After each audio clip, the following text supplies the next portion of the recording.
ವಿರಾಮದ ನಂತರ ಮತ್ತೆ ಸ್ವಾಗತ ಮುಖಾಮುಖಿ ಕಾರ್ಯಕ್ರಮಕ್ಕೆ. ವಿಶ್ವ ಮಹಿಳಾ ದಿನಾಚರಣೆಯ ವಿಶೇಷ ಕಾರ್ಯಕ್ರಮ. ಮಹಿಳಾ ಸಾಧಕಿಯರನ್ನು, ಎಲೆಮರೆಯ ಕಾಯಿಗಳನ್ನು, ತೆರೆಮರೆಯ ರತ್ನಗಳನ್ನು ಪರಿಚಯಿಸುವಂಥ ಒಂದು ಪ್ರಯತ್ನ.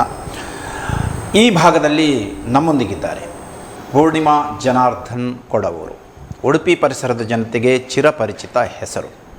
ಹಲವಾರು ಪ್ರಶಸ್ತಿಗಳು, ಹಲವಾರು ಸಾಹಿತ್ಯಿಕ ಕೃಷಿಗಳು, ಅದರಲ್ಲೂ ಕೂಡ ತೋಚಿದ್ದನ್ನು ಗೀಚಿದಾಗ ಲಘು ಬರಹಗಳ ಸಂಗ್ರಹ, ರಾಶಿ ಪೂಜೆ ಮತ್ತು ಇತರ ಧಾರ್ಮಿಕ ವಿಧಾನಗಳು, ಈ ಕೃತಿಯ ರಚನೆ ಮತ್ತು ಇನ್ನೂ ಹಲವಾರು ಸ್ಮರಣ ಸಂಚಿಕೆಗಳಲ್ಲಿ ಸಂಪಾದಕಿಯಾಗಿ ಸೇವೆ, ಹಾಗೆಯೇ ಸಾಮಾಜಿಕ ಕ್ಷೇತ್ರದಲ್ಲಿ ರೋಟರಿ ಇಂಟರ್ನ್ಯಾಷನಲ್ಲಿ ಅಧ್ಯಕ್ಷೆಯಾಗಿ ಮತ್ತು ವಲಯ ಸೇನಾನಿಯಾಗಿ ಸೇವೆ, ಕನ್ನಡ ಸಾಹಿತ್ಯ ಪರಿಷತ್ನ ಮಹಿಳಾ ಪ್ರತಿನಿಧಿಯಾಗಿ ಸೇವೆ.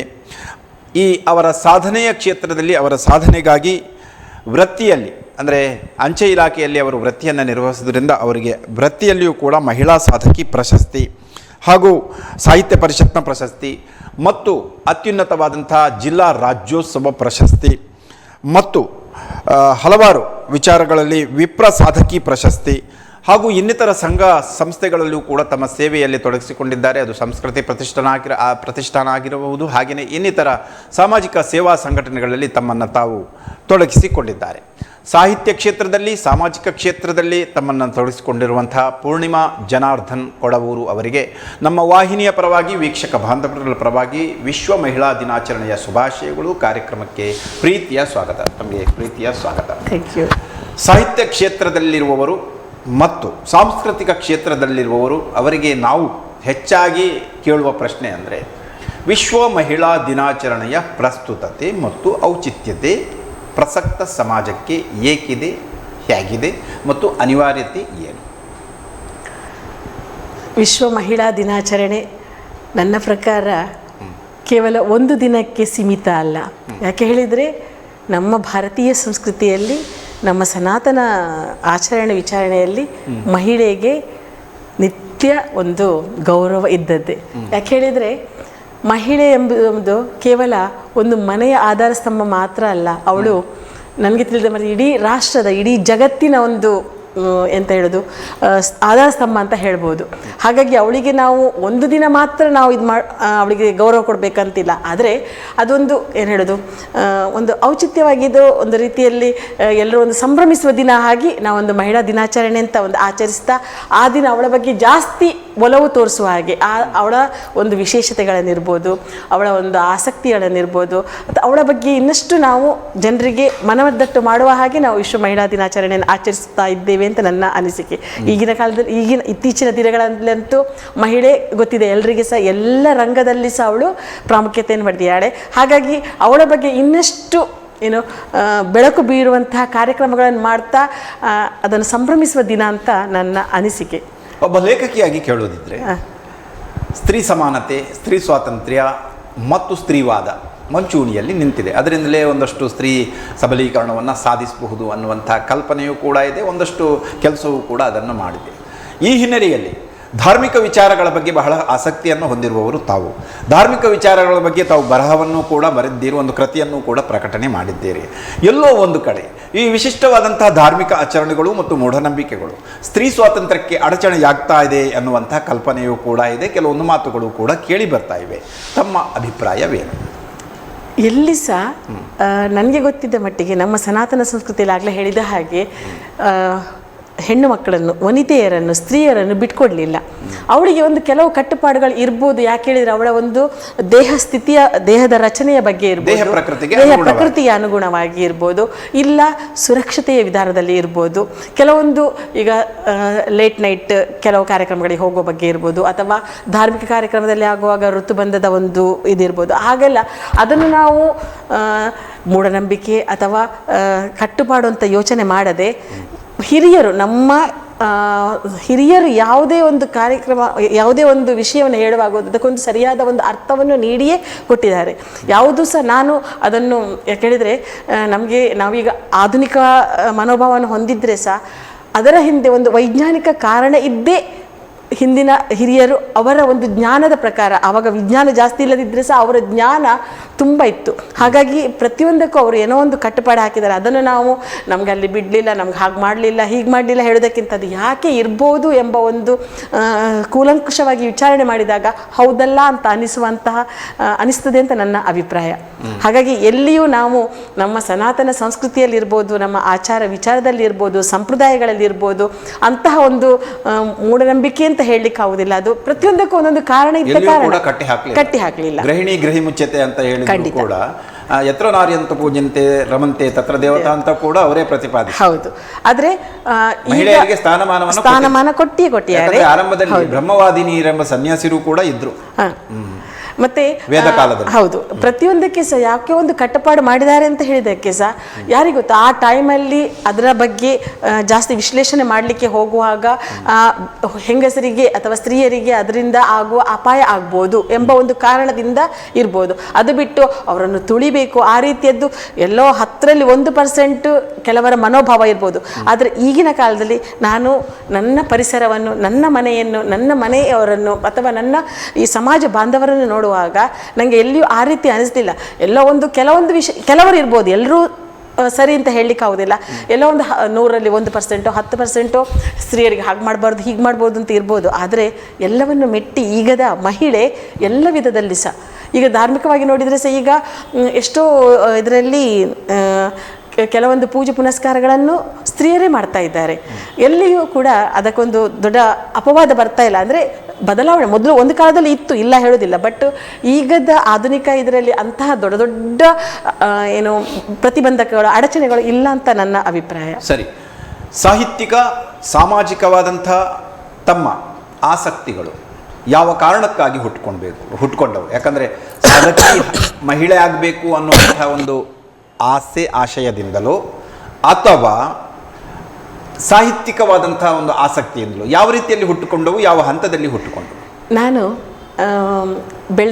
ಹುಟ್ಟಿದ್ದು ಆ್ಯಕ್ಚುಲಿ ನನ್ನ ತಂದೆ ನಾನು ಹುಟ್ಟಿದ 1 ವರ್ಷದಲ್ಲೇ ತೀರ್ಕೊಂಡಿದ್ರು. ಹಾಗಾಗಿ ನಾನು ಗಂಗಾವತಿ ಅಂತ ಒಂದು ಪ್ರದೇಶದಿಂದ ಕೊಡೂರಿನ ಪ್ರದೇಶ, ಅಂದರೆ ನನ್ನ ಅಜ್ಜಿ ಮನೆಗೆ ಬಂದೆ, ತಾಯಿ ಮನೆಗೆ. ಅಲ್ಲಿ ಎಲ್ಲರೂ ತುಂಬ ಸ್ಕಾಲರ್. ಅಂದರೆ ನನ್ನ ಅಜ್ಜ MGM ಕಾಲೇಜಿನ ಅಧ್ಯಾಪಕರಾಗಿದ್ದರು, ಅವರು ಗೋಲ್ಡ್ ಮೆಡಲಿಸ್ಟು. ನನ್ನ ಸೋದರ ಮಾವ ಸಹ MCom LLB ಮಾಡಿ ಅವರು ಸಹ ಗೋಲ್ಡ್ ಮೆಡಲಿಸ್ಟ್ LLBಯಲ್ಲಿ ಶಿಕ್ಷಣದ. ಹಾಗಾಗಿ ಅಲ್ಲಿ ಒಂದು ಶಿಕ್ಷಣಕ್ಕೆ ಇದ್ದ ಮಹತ್ವ ತುಂಬ ಇತ್ತು. ಅಂದರೆ ಎಲ್ಲರೂ ಒಂದಷ್ಟು ಓದ್ಕೊಂಡಿದ್ರು, ಅದರ ಬಗ್ಗೆ ಸಾಹಿತ್ಯದ ಬಗ್ಗೆ ತಿಳ್ಕೊಂಡಿದ್ರು. ಹಾಗಾಗಿ ನನ್ನ ಆ ಒಂದು ಮತ್ತು ಕೊಡವೂರು ಎಂಬುದು ಒಂದು ಸಾಂಸ್ಕೃತಿಕ ನಗರಿ ಅಂತಲೇ ಹೇಳ್ಬೋದು. ಅಲ್ಲಿ ಕೊಡವೂರು ದೇವಸ್ಥಾನದ ಹತ್ತಿರ ನಮ್ಮ ಮನೆ. ಹಾಗಾಗಿ ದೇವಸ್ಥಾನದಲ್ಲಿ ಆಗುವಂಥ ಧಾರ್ಮಿಕ, ಸಾಮಾಜಿಕ, ಸಾಂಸ್ಕೃತಿಕ ಕಾರ್ಯಕ್ರಮಗಳಿಗೆ ಸಹ ನಾನು ತುಂಬ ಇನ್ವಾಲ್ವ್ ಆಗ್ತಾ ಇದ್ದೆ ದೇವಸ್ಥಾನದ ಮನೆ. ಹಾಗಾಗಿ ನನಗೆ ಕೊಡವೂರು ಎಂಬ ಒಂದು ಪರಿಸರದಲ್ಲಿ ನನ್ನ ಬಾಲ್ಯ ಇರ್ಬೋದು, ಯೌವನ ಇರ್ಬೋದು, ಎಲ್ಲದಕ್ಕೂ ಸಹ ಪೂರಕ ಆಗಿತ್ತು. ಆದರೆ ಅಲ್ಲಿ ಈಗ ನೀವು ಹೇಳಿದಾಗೆ ಒಂದಷ್ಟು ಕಟ್ಟುಪಾಡುಗಳಿದ್ದು, ಕಟ್ಟುಪಾಡು ಹಿಡಿದು ನಾನು ಹೆಣ್ಣು ಎಂಬ ಒಂದು ಕಾರಣಕ್ಕಿಂತ ಸಹ ಜಾಸ್ತಿ ನನ್ನ ತಂದೆ ಇರಲಿಲ್ಲ, ನನಗೆ ಯಾರೂ ಒಡ ಹುಟ್ಟಿದವರಿರಲಿಲ್ಲ. ಹಾಗಾಗಿ ಅವರಿಗೆ ಒಂದು ಸ್ವಲ್ಪ ನನ್ನ ಬಗ್ಗೆ, ನನ್ನ ಒಂದು ಸುರಕ್ಷತೆಯ ಬಗ್ಗೆ ನನ್ನ ಒಂದು ಕಾಳಜಿ ಇತ್ತು. ಹಾಗಾಗಿ ನನ್ನನ್ನು ಜಾಸ್ತಿ ಸಾಮಾಜಿಕವಾಗಿ ನನ್ನನ್ನು ಹೊರಗೆ ಹೋಗಲಿಕ್ಕೆ ಬಿಡ್ತಿರಲಿಲ್ಲ. ಆ ರೀತಿಯ ಕಾಳಜಿ ಇತ್ತು. ಹಾಗಾಗಿ ಆದರೆ ಏನಾಯಿತು ಹೇಳಿದರೆ, ನನಗೆ ಮದುವೆ ಆದ ನಂತರ ನನಗೆ ಸಂಪೂರ್ಣ ಸ್ವಾತಂತ್ರ್ಯ ಸಿಕ್ಕಿತ್ತು. ನನ್ನ ಹಸ್ಬೆಂಡ್ ಒಂದಷ್ಟು ಸಾಮಾಜಿಕವಾಗಿ ಒಂದಷ್ಟು ಕ್ಷೇತ್ರದಲ್ಲಿ ತೊಡಗಿಸ್ಕೊಂಡಿದ್ರು. ಹಾಗಾಗಿ ಅವರು ನನಗೆ ಯಾವುದೇ ಕಟ್ಟುಪಾಡು ಇಲ್ಲದೆ ಎಲ್ಲದರಲ್ಲಿ ಸಹ ನನ್ನನ್ನು ಇನ್ವಾಲ್ವ್ ಆಗಲಿಕ್ಕೆ ಬಿಟ್ಟರು. ಅಲ್ಲಿಂದ ನನ್ನ ಪ್ರಧಾನ ವ್ಯವಸ್ಥೆ ತಮಗೆ ಅಡ್ಡವಾಗಲ್ಲ ಆಗಲಿಲ್ಲ, ಖಂಡಿತವಾಗಿ ಸಹ ಇಲ್ಲ. ಹಾಗಾಗಿ ನಾನೇನಾಯಿತು ಹೇಳಿದರೆ, ನನಗೆ ಒಂದಷ್ಟು ಸಾಹಿತ್ಯದಲ್ಲಿ ಇರ್ಬೋದು ಅಥವಾ ಸಾಮಾಜಿಕವಾಗಿ ಇರ್ಬೋದು, ಸಾಂಸ್ಕೃತಿಕವಾಗಿ ನನಗೆ ಅದರಲ್ಲಿ ನಾನು ಇನ್ವಾಲ್ವ್ ಆಗಲಿಕ್ಕೆ ನನಗೆ ಸುಲಭ ಆಯಿತು. ಯಾಕೆಂದರೆ ನನ್ನ ಯಾವುದೇ ಆಸಕ್ತಿಗಳು ಇದ್ದಾವೆ, ಆ ಆಸಕ್ತಿಯನ್ನು ಅವರು ಅದನ್ನು ಬೆಂಬಲಿಸ್ತಾ ಬಂದರು. ನನ್ನ ಒಂದು ಹಂಬಲ ಏನಿತ್ತು, ಯಾವುದಾದ್ರೂ ಒಂದು ಬರೆಯುವುದಾದ್ರು, ನಾನು ಮದುವೆ ಆಗಿ ಮಕ್ಕಳು ದೊಡ್ಡದಾದ ನಂತರ ನಾನು ಬರೀಲಿಕ್ಕೆ ಸ್ಟಾರ್ಟ್ ಮಾಡಿದ್ದು. ಅದಕ್ಕಿಂತ ಮೊದಲು ನಾನು ಓದ್ತಾ ಇದ್ದೆ. ಎಲ್ಲಿ ತನಕ ನಾನು ನನ್ನ ಬಾಲ್ಯದಲ್ಲಿ ಓದ್ತಾ ಇದ್ದೆ ಹೇಳಿದರೆ, ಎಕ್ಸಾಮ್ ಬಂದರೆ ಸಹ ಅಡಿಯಲ್ಲಿ ನೋಟ್ಬುಕ್ ಇಟ್ಕೊಂಡು ಮೇಲೆ ಬೈತಾರೆ ಅಂತೇಳಿ ಸ್ಟೋರಿ ಬುಕ್ ಇಟ್ಕೊಂಡು ಓದ್ತಾ ಇದ್ದಂತಹ ನನ್ನದು ಅಷ್ಟು ನನಗೆ ಆಸಕ್ತಿ ಇತ್ತು ಸಾಹಿತ್ಯದ ಬಗ್ಗೆ. ಬಟ್ ಬರೀತಿರಲಿಲ್ಲ. ಬರೀಲಿಕ್ಕೆ ಬರೆಯುವುದಕ್ಕೆ ಮಾತ್ರ ನಾನು ಮತ್ತೆ ಶುರು ಮಾಡಿದೆ. ಅದು ಹೇಗೆ ಅಂದ್ರೆ ಹವ್ಯಾಸಕ್ಕಾಗಿಯೋ ಆಸಕ್ತಿಗಾಗಿ ಆಸಕ್ತಿ ಯಾಕಂದ್ರೆ ನನಗೆ ಏನಾದರೂ ಸಮಾಜವನ್ನು ಸುಧಾರಿಸಬೇಕು ಅನ್ನುವಂತ ಸಮಾಜವನ್ನು ಯಾಕಂದ್ರೆ ತಮ್ಮ ಲಘು ಬರಹಗಳ ಸಂಗ್ರಹ ತೋಚಿದ್ದನ್ನು ಗೀಚಿದಾಗ ಗೀಚಿದ್ರು ಕೂಡ ಒಂದು ಸಂದೇಶ ರವಾನೆ ಆಗಲೇಬೇಕು. ಆಕ್ಚುಲಿ ಸಮಾಜಕ್ಕೆ ಇದು ಕೊಡುವಷ್ಟು ದೊಡ್ಡ ಇದಲ್ಲ, ಅದಕ್ಕೆ ನಾನು ಒಂದಷ್ಟು ಹನಿಗವನಗಳನ್ನು ಬರಿತಾ ಇದ್ದೆ, ಒಂದು 50 ಹನಿಗವನಗಳು. ಅದರಲ್ಲಿ ಸಮಾಜದ ಅಂಕುಡೊಂಕುಗಳನ್ನು ಹಾಸ್ಯ ರೀತಿಯಲ್ಲಿ ಹೇಳುವಂತದ್ದು. ವಾಚಿಸಬಹುದಲ್ಲ? ಅದು ಹನಿಗವನ ನೋಡು ಹೇಳ್ತೇನೆ, ಆಯ್ತು. ಆಕ್ಚುಲಿ ಆವಾಗ ತೋಚಿದ್ದನ್ನು ಗೀಚಿದಾಗ ಬರೆದದ್ದು ಖಾಲಿ ಒಂದು ಲಘು ಬರಹದ ಹಾಗೆ, ಅಂದ್ರೆ ನನ್ನ ಜೀವನದಲ್ಲಿ ಆದ ಒಂದಷ್ಟು ಎಂತ ಗಮ್ಮತ್ತಿನ ವಿಷಯಗಳಿಗೆ ಒಂದಷ್ಟು ಒಗ್ಗರಣೆ ಹಾಕಿ ಅದನ್ನು ಬರೆದದ್ದು. ಅದು ತುಂಬ ಜನ ಇಷ್ಟಪಟ್ಟಿದ್ದಾರೆ. ಅಂದರೆ ಸುಲಲಿತವಾಗಿ ನನಗೆ ದೊಡ್ಡ ದೊಡ್ಡ ವರ್ಡ್ಗಳೆಲ್ಲ ಬರ್ತಾ ಇರಲಿಲ್ಲ, ಶಬ್ದಗಳು. ನಮಗೆ ಸಾಮಾನ್ಯ ಜೀವನದಲ್ಲಿ ನಾವೇನು ಮಾಡ್ತೇವೆ ಅದನ್ನು ಒಂದು ಹಾಸ್ಯದ ರೂಪದಲ್ಲಿ ನಾನು ಮಾಡಿದ್ದೆ. ಅದು ಲಘು ಬರಹಗಳ ಸಂಗ್ರಹದಲ್ಲಿ. ಅದು ಓದಿದರೆ ಎಷ್ಟೋ ಜನ ಹೇಳ್ತಾ ಇದ್ರು ನನಗೆ, ನಿಮ್ಮ ಇದು ಓದಿ ಒಂದಷ್ಟು ಸ್ಟ್ರೆಸ್ ಫ್ರೀ ಆಯಿತು ನನ್ನದು ಅಂತ ಹೇಳಿಕೊಂಡು. ಅಷ್ಟು ಅಂದರೆ ನಗು ಬರುವಂತಹದ್ದು, ಅಂದರೆ ಘಾಗೈಸಿ ನಗು ಅಲ್ಲದಿದ್ದರೆ ಸಹ ಒಂದು ಮಂದಹಾಸ ಹೋಗುವಂಥ ನಮ್ಮ ಮುಖದಲ್ಲಿ ಹಾಯುವಂತಹ ಬರಹಗಳನ್ನು ನಂದು ಅದರಲ್ಲಿ ಇತ್ತು. ಹಾಗಾಗಿ ಅದು ಹೆಚ್ಚಿನವರಿಗೆ ಇಷ್ಟ ಆಗಿತ್ತು. ಮತ್ತು ನಾನು ಅದೇ ಈಗ ಹೇಳಿದ ಹಾಗೆ ಒಂದಷ್ಟು ಹನಿಗವನಗಳನ್ನು ಬರೆದಿದ್ದೆ. ಅದು ಹನಿಗವನಗಳಲ್ಲಿ ಅಂತ ಹೇಳಿದರೆ ಅದು ಈಗ ಹುಡುಕಬೇಕು, ನಾನು ರೆಡಿ ಮಾಡ್ಕೊಂಬರಲಿಲ್ಲ. ಅದರಲ್ಲಿ ಅದು ಸಹ ಹಾಗೆ ಎಂತ ಸಮಾಜದ, ಈಗ ಹಾಗೆ ಹೇಳಿದ ಹಾಗೆ ಸಮಾಜದ ಅಂಕುಡೊಂಕುಗಳನ್ನು ವಾರೆಕೊರೆಗಳನ್ನು ತಿದ್ದುವ ಪ್ರಯತ್ನದಲ್ಲಿ ಒಂದು ಸ್ವಲ್ಪ ಲಘು ಬರಹಗಳನ್ನು ಬರೀತಾ ಇದ್ದೆ. ಅದು ಆದ ನಂತರ ದೇವತಾ ಕಾರ್ಯಗಳನ್ನು, ಆಗ ಹೇಳಿದಾಗೆ ರಾಶಿ ಪೂಜೆ ಮಹತ್ವ ಇರ್ಬೋದು, ಕೆಲವೊಂದು ದೇವತಾ ಕಾರ್ಯಗಳನ್ನೆಲ್ಲ ಯಾಕೆ ಮಾಡಬೇಕು. ಈಗ ನೀವು ಹೇಳಿದ ಹಾಗೆ ಮೈಲಿಗೆ ಅದರದ್ದು ಔಚಿತ್ಯ ಏನು, ಅದರ ಬಗ್ಗೆ ಸಹ ಒಂದು ವಿಪ್ರ ವಿಚಾರಧಾರೆ ಅಂತ ನನ್ನ ಒಂದು ಪುಸ್ತಕದಲ್ಲಿ ಉಪನ್ಯಾಸಗಳನ್ನು, ಶ್ರೀಕಾಂತ್ ಆಚಾರ್ಯ ಅಂತ ಹೇಳುವವರ ಒಬ್ಬ ಪಂಡಿತರದ್ದು ವಿದ್ವಾನ್ನ ಒಂದು ಉಪನ್ಯಾಸಗಳನ್ನು ನಾನು ಕೇಳಿ, ಪ್ರವಚನಗಳನ್ನು ಕೇಳಿ ಅದನ್ನು ಆಧಾರವಾಗಿಟ್ಟುಕೊಂಡು, ಯಾಕೆಂದರೆ ನಾವು ಏನಾದರೂ ಮಾಡೋದಾದರೆ ಅದಕ್ಕೊಂದು ಸ್ವಲ್ಪ ಆಧಾರ ಬೇಕಲ್ಲ. ಸೊ ಅದರ ಮೇಲೆ ಎಲ್ಲರಿಗೂ ತಿಳಿಯುವ ಹಾಗೆ ಒಂದಷ್ಟು ಆ ವಿಚಾರಗಳನ್ನು ನಾನು ವಿಪ್ರ ವಿಚಾರಧಾರೆಯಲ್ಲಿ ನಾನು ಬರೆದಿದ್ದೆ.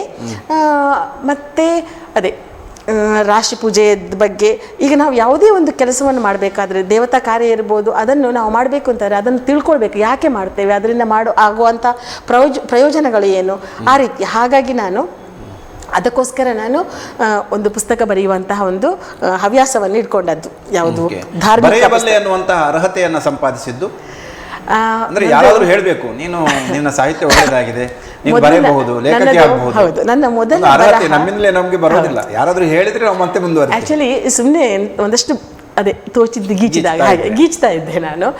ಗೀಚ್ತಾ ಇದ್ದದನ್ನು ನಾನು ಕಾರ್ಯಕ್ರಮ ನಿರೂಪಣೆ ನನ್ನ ಒಂದು ಹವ್ಯಾಸ. ಅದರಲ್ಲಿ ನನ್ನನ್ನು ಯಾವುದಾದ್ರು ಒಂದು ವಿಷಯವನ್ನು ಮಾಡುವಾಗ, ಈಗ ಒಂದು ಮಕ್ಕಳದ್ದು ಡ್ಯಾನ್ಸ್ ಇರ್ಬೋದು, ಆ ಬಗ್ಗೆ ಹೇಳುವಾಗ ನನ್ನದೇ ಆದ ವಾಕ್ಯಗಳಲ್ಲಿ ಬರೀಲಿಕ್ಕೆ ಸ್ಟಾರ್ಟ್ ಮಾಡಿದೆ. ಆ ರೀತಿ ನಾನು ಕಾರ್ಯಕ್ರಮವನ್ನು ನಿರೂಪಣೆ ಮಾಡ್ತಾ ಇದ್ದೆ, ನನ್ನದೇ ಒಂದಷ್ಟು ವಾಕ್ಯಗಳನ್ನು. ಅದು ತುಂಬ ಜನಕ್ಕೆ ಇಷ್ಟ ಆಯಿತು. ಆವಾಗ ಎಷ್ಟು ಚಂದ ಬರೆದಿದ್ದಿ ಅಂತ ಅಲ್ಲಿಂದ ಸ್ಟಾರ್ಟ್ ಆಯಿತು ನನ್ನದು. ನನಗೆ ಸೀರೆ ಅಂದರೆ ಇಷ್ಟ, ಸೀರೆಗಿಂತ ಜಾಸ್ತಿ ರವಕೆಯ ಮೇಲೆ ನನಗೆ ಒಂದು ಒಲವು. ಹಾಗಾಗಿ ನಾನು ರವಕೆ ರಾದ್ಧಾಂತ ಅಂತ ಒಂದು ಆರ್ಟಿಕಲ್ ಬರೆದಿದ್ದೆ. ಅದು ಆರ್ಟಿಕಲ್ ಉದಯವಾಣಿಗೆ ಸುಮ್ಮನೆ ಕಳಿಸಿದ್ದು, ಉದಯವಾಣಿಯಲ್ಲಿ ಪ್ರಕಟ ಆಯಿತು. ಕಳಿಸಿದ ಒಂದು 10 ದಿನದಲ್ಲೇ ನನಗೆ ಅದು ಉದಯವಾಣಿಯಲ್ಲಿ ಪ್ರಕಟ ಆಯಿತು. ಅವಾಗ ನನಗೆ ಒಂಚೂರು ಧೈರ್ಯ ಬಂತು, ನಾನೊಂಚೂರು ಬರಿಬೋದು ಅಂತ.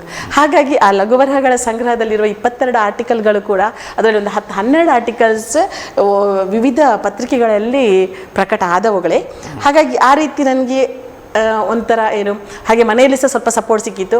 ಮಕ್ಕಳು ಓದ್ತಿರ್ಲಿಲ್ಲ, ಆದರೆ ಸಾಮ ಚಂದ ಬರೀತಿ ಅಂತ ಹೇಳಿಕೊಂಡು ಓದದೇ ಹಾಗೆ ಒಂದು ಸರ್ಟಿಫಿಕೇಟ್ ಕೊಡ್ತಾ ಇದ್ರು. ಅಂದರೆ ನನ್ನ ಒಂದು ನನಗೆ ಒಂದು ಖುಷಿ ಆಗಬೇಕು ಅಂತ ಹೇಳಿಕೊಂಡು ಹಾಗಾಗಿ ಬರೆಯುವಂಥ ಹವ್ಯಾಸ ಮುಂದೋಯ್ತು. ತಮ್ಮ ಅಂಕಣಕ್ಕೆ ಪ್ರತಿಕ್ರಿಯೆ ಕೂಡ ಉತ್ತಮವಾಗಿ ವ್ಯಕ್ತ ಆಯಿತು. ಹೌದು, ಖಂಡಿತವಾಗಿ ಸರ್, ಅದು ತುಂಬ ಖುಷಿ ಆಯಿತು. ಹೌದು, ಹೇಳಿದ್ರಿ ಲಘು ಬರಹಗಳದ್ದು ಅಂದರೆ ಅದು ನಾನು ಆ್ಯಕ್ಚುಲಿ ಫೇಸ್ಬುಕ್ಕಲ್ಲಿ ನಾನು ಸೋಷಿಯಲ್ ಮೀಡಿಯಾವನ್ನು ನನ್ನ ಒಂದು ಇದಕ್ಕೆ ತುಂಬ ಚಂದದಲ್ಲಿ ಬಳಸಿಕೊಂಡೆ. ಮತ್ತೆ ವಾಚಿಸಬಹುದು ಅದನ್ನು.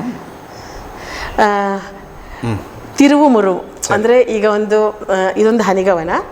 ಬಸ್ ಪ್ರಯಾಣಿಕರಾಗಿದ್ದಾಗ ನಾವು ಕೈ ತೋರಿದಲ್ಲೆಲ್ಲ ನಿಲ್ಲಿಸುತ್ತಿದ್ದ ಬಸ್ ಚಾಲಕ ಆಗಿದ್ದ ಆಪ್ತ.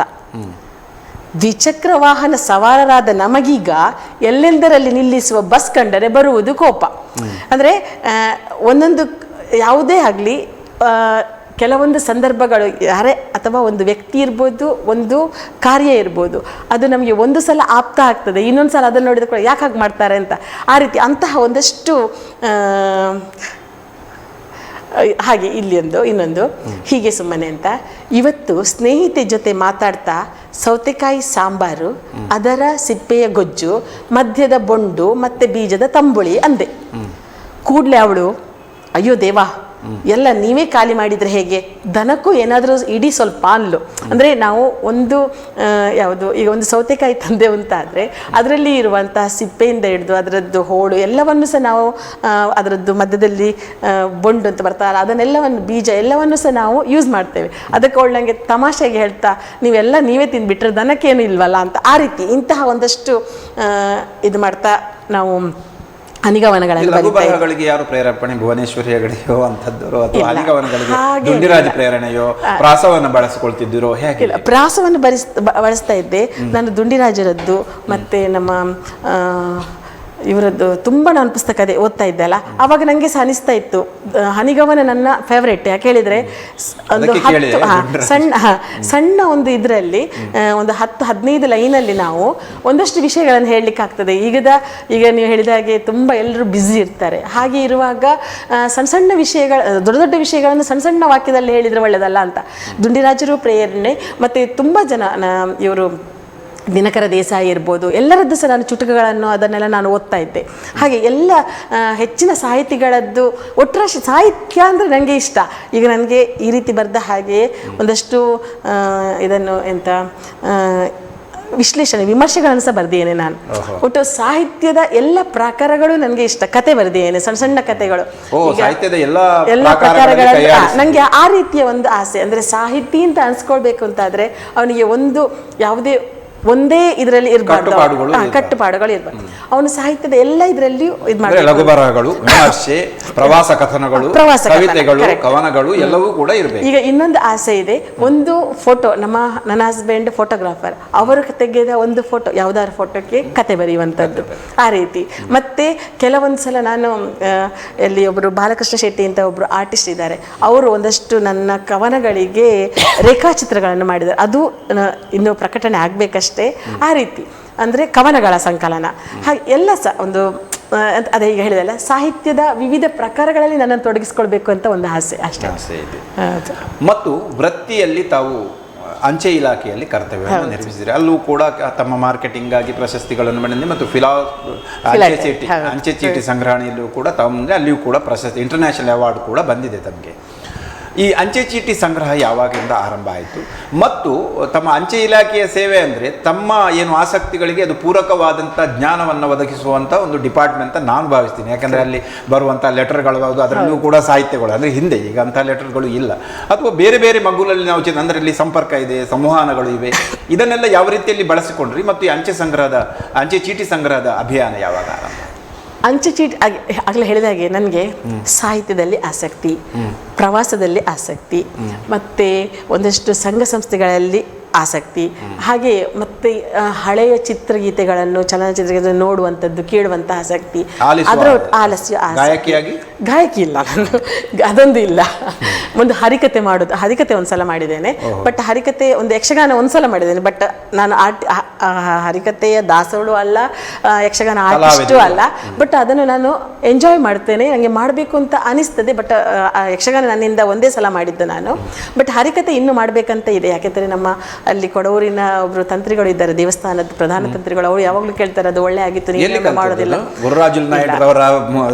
ಹಾಗೇನಿಲ್ಲ, ನನಗೆ ಇವರು ನಮ್ಮ ಅಚ್ಯುತದಾಸರದ್ದು ಹರಿಕತೆ ನನಗೆ ತುಂಬ ಇಷ್ಟ, ಅದನ್ನು ಕೇಳ್ತಾ ಇದ್ದೆ ನಾನು.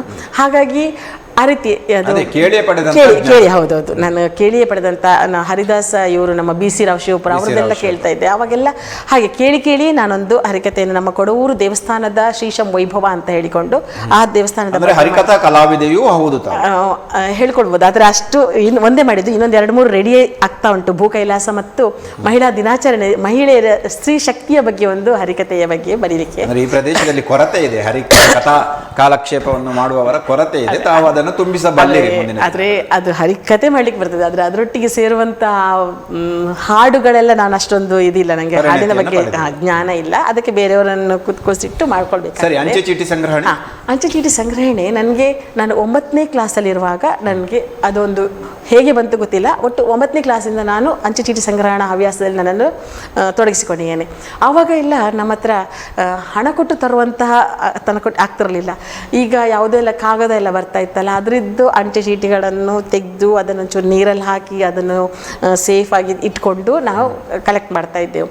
ನನಗೆ ಕೊಡವೂರಲ್ಲಿ ಗುರುರಾಜ್ ಐತಾಳ್ ಅಂತಿದ್ದು, ಗುರುರಾಜ್ ಐತಾಳ್ ಅವರು SBIಯಲ್ಲಿ ವರ್ಕ್ ಮಾಡ್ತಾಯಿದ್ರು. ಅವರಿಗೆ SBIಯಲ್ಲಿ ಬಂದ ಕಾಗದದ ಕವರ್ಗಳಲ್ಲಿದ್ದ ಸ್ಟ್ಯಾಂಪ್ಗಳನ್ನೆಲ್ಲ, ಅಂದರೆ ಫಾರಿನ್ ಸ್ಟ್ಯಾಂಪ್ಸ್ಗಳೆಲ್ಲ ಬರ್ತಾಯಿದ್ವು, ಅದನ್ನೆಲ್ಲ ಕೊಡ್ತಾಯಿದ್ರು ನನಗೆ. ನನ್ನ ಒಂದು ಹಾಗೆ ತುಂಬ ಜನ ನನ್ನ ರಿಲೇಟಿವ್ಸ್ ಎಲ್ಲರೂ ಸಹ ನನಗೆ ಅಂಚೆ ಚೀಟಿ ಸಂಗ್ರಹಣಾ ಹವ್ಯಾಸ ಉಂಟು ಅಂತ ಆದ ಕೂಡಲೇ ಯೂಸ್ಡ್ ಸ್ಟ್ಯಾಂಪ್ಸ್ಗಳನ್ನೆಲ್ಲ ಕೊಡ್ತಾಯಿದ್ರು. ಈ ಅಂಚೆ ಚೀಟಿ ಸಂಗ್ರಹಣಾ ಹವ್ಯಾಸ ಮುಂದುವರಿತಾ ನಾನು ಪೋಸ್ಟಲ್ ಡಿಪಾರ್ಟ್ಮೆಂಟಿಗೆ ಸೇರಿದ ನಂತರ ಅದಕ್ಕೊಂದು ಚಂದದ ಒಂದು ಚೌಕಟ್ಟು ಬಂತು. ಈ ರೀತಿ ಮಾಡಬೇಕು, ಹೀಗೆ ಮಾಡಬೇಕು. ಫಿಲಾಟರಿ ನಾನು 2 ವರ್ಷ ಉಡುಪಿ ಟ್ರೆಸರಿಯಲ್ಲಿ ನಾನು ಇದರಲ್ಲಿ ಅಂತ ಅಂಚೆ ಚೀಟಿಯ ಇದರದ್ದು ಪೋಸ್ಟಲ್ ಅಸಿಸ್ಟೆಂಟ್ ಆಗಿ ಕೆಲಸ ಮಾಡ್ತಾ ಇದ್ದೆ. ಆವಾಗಂತೂ ನನಗೆ ಪ್ರತಿಯೊಂದು ಯಾವುದು ಹೊಸ್ತು ಬಿಡುಗಡೆ ಆಗ್ತಾ ಇತ್ತು ಅದೆಲ್ಲವೂ ನಮಗೆ ಸಿಗ್ತಾ ಇತ್ತು. ಹಾಗಾಗಿ ನನಗೆ ಅದು ಅಲ್ಲದೆ ಒಂದಷ್ಟು ಸೋಷಲ್ ಮೀಡಿಯಾ ಇರ್ಬೋದು, ಒಂದಷ್ಟು ಎಕ್ಸಿಬಿಷನ್ಗೆ ಹೋದಾಗ ಹಾಗಾಗಿ ನನಗೆ ಅದರ ಬಗ್ಗೆ ಒಂದಷ್ಟು ಜ್ಞಾನ ಸಿಗ್ತಾ ಬಂತು. ಕನ್ನಡ ಸಾಹಿತ್ಯ ಪರಿಷತ್ತಿದ್ದು ಕನ್ನಡ ಸಾಹಿತ್ಯದಲ್ಲಿ ನಮಗೆ ಇವರು ಕೂಗೋರ್ ಅವರ ಒಂದು ಪ್ರೇರಣೆ ಇದ್ದ ಹಾಗೆಯೇ ಅಂಚೆ ಚೀಟಿ ಸಂಗ್ರಹಣಾ ಹವ್ಯಾಸದಲ್ಲಿ ನಾನು ಫಸ್ಟ್ ಒಂದು ಎಕ್ಸಿಬಿಷನ್ ಹೋಗಲಿಕ್ಕೆ 2019ನಲ್ಲಿ, ಅಷ್ಟು ತನಕ ನನ್ನದು ಸಾರ್ಟೆಡ್ ಇರಲಿಲ್ಲ. ಅಂದರೆ ಅಂಚೆ ಚೀಟಿ ಸಂಗ್ರಹಣಾ ಹವ್ಯಾಸ ಅಂದರೆ ಅದು ದೊಡ್ಡ ಸಾಗರ, ಅದನ್ನು ವಿವರಿಸಲಿಕ್ಕೆ ಒಂದು ದಿನ ಸಾಕಾಗಲಿಕ್ಕಿಲ್ಲ.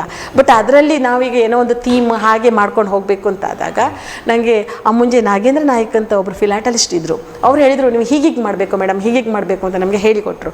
ಹಾಗಾಗಿ ನಾನು 2019ರಲ್ಲಿ ಫಸ್ಟ್ ಈ ಕರ್ನಾಪೆಕ್ಸ್ ಅಂತ ನಮ್ಮ ಡಿಪಾರ್ಟ್ಮೆಂಟ್ ಇದ್ದು, ಪೋಸ್ಟಲ್ ಡಿಪಾರ್ಟ್ಮೆಂಟ್ ಇದ್ದು ಒಂದು ಫಿಲಾಟರಿ ಎಕ್ಸಿಬಿಷನ್ ಆಯಿತು ಸ್ಟೇಟ್ ಲೆವೆಲಲ್ಲಿ.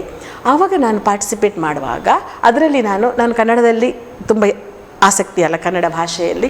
So Kannada alphabets and idioms and phrases ಅಂತ ಹೇಳಿಕೊಂಡು ಒಂದು ಆ ಥೀಮಲ್ಲಿ ನಾನು ಎಕ್ಸಿಬಿಷನ್ ಮಾಡಿದೆ. ಅದು ನನಗೆ ಬ್ರಾನ್ಸ್ ಮೆಡಲು ಸಿಕ್ಕಿತ್ತು ಸ್ಟೇಟ್ ಇದರಲ್ಲಿ. ಅಲ್ಲಿಂದ ನನಗೆ ಇನ್ನು ಒಂದಷ್ಟು ನಾನು ಹಾಕ್ಕೊಳ್ತಿದ್ದೆ. ಅದು ಸ್ಟ್ಯಾಂಪ್ಸ್ ಮಾತ್ರ ಅಲ್ಲ, ಅದರಲ್ಲಿ ಫಿಲಾಟರಿ ಆನ್ಸಿಲರೀಸ್ ಅಂತ ಬರ್ತದೆ, ಅಂದರೆ ಅಂಚೆ ಪರಿಕರಗಳು. ಅದನ್ನೆಲ್ಲ ನಾವು ಒಟ್ಟು ಅದರಲ್ಲಿ ಸ್ಟ್ಯಾಂಪ್ ಬಂತು, ಕಾರ್ಡ್ ಬಂತು, ಕವರ್ಸ್, ಹಾಗೆ ತುಂಬ ಉಂಟು ಅದರಲ್ಲಿ ಐಟಮ್ಸ್. ಆ ರೀತಿ ಅದನ್ನೆಲ್ಲ ಮಾಡಿ ಅದನ್ನು ಒಂದು ಕ್ರಮಬದ್ಧವಾಗಿ ಮಾಡುವಂತಹ ಒಂದು ಐಡಿಯಾ ಬಂತು. ಅಲ್ಲಿಂದ ನಾನೊಂದು ಸುಮಾರು ಒಂದು 10-15 ಎಕ್ಸಿಬಿಷನ್ ಮಾಡಿದ್ದೇವೆ. ಈ ರೀತಿ ಒಂದು ಕನ್ನಡ ಇದರದ್ದಿರ್ಬೋದು ಅಂತ, ಕನ್ನಡ ವರ್ಡ್ಸ್ನ ಬಗ್ಗೆ. ಇನ್ನೊಂದು ಒಟ್ಟು ನನಗೆ ಏನು ಹೇಳಿದರೆ, ಎಲ್ಲರೂ ಮಾಡೋದಕ್ಕಿಂತ ಸ್ವಲ್ಪ ವಿಭಿನ್ನವಾಗಿ ಮಾಡುವ ಕೆಲಸ, ನನ್ನದೇ ಕಾನ್ಸೆಪ್ಟಲ್ಲಿ ವಿಭಿನ್ನವಾಗಿ ಮಾಡುವಂಥದ್ದು.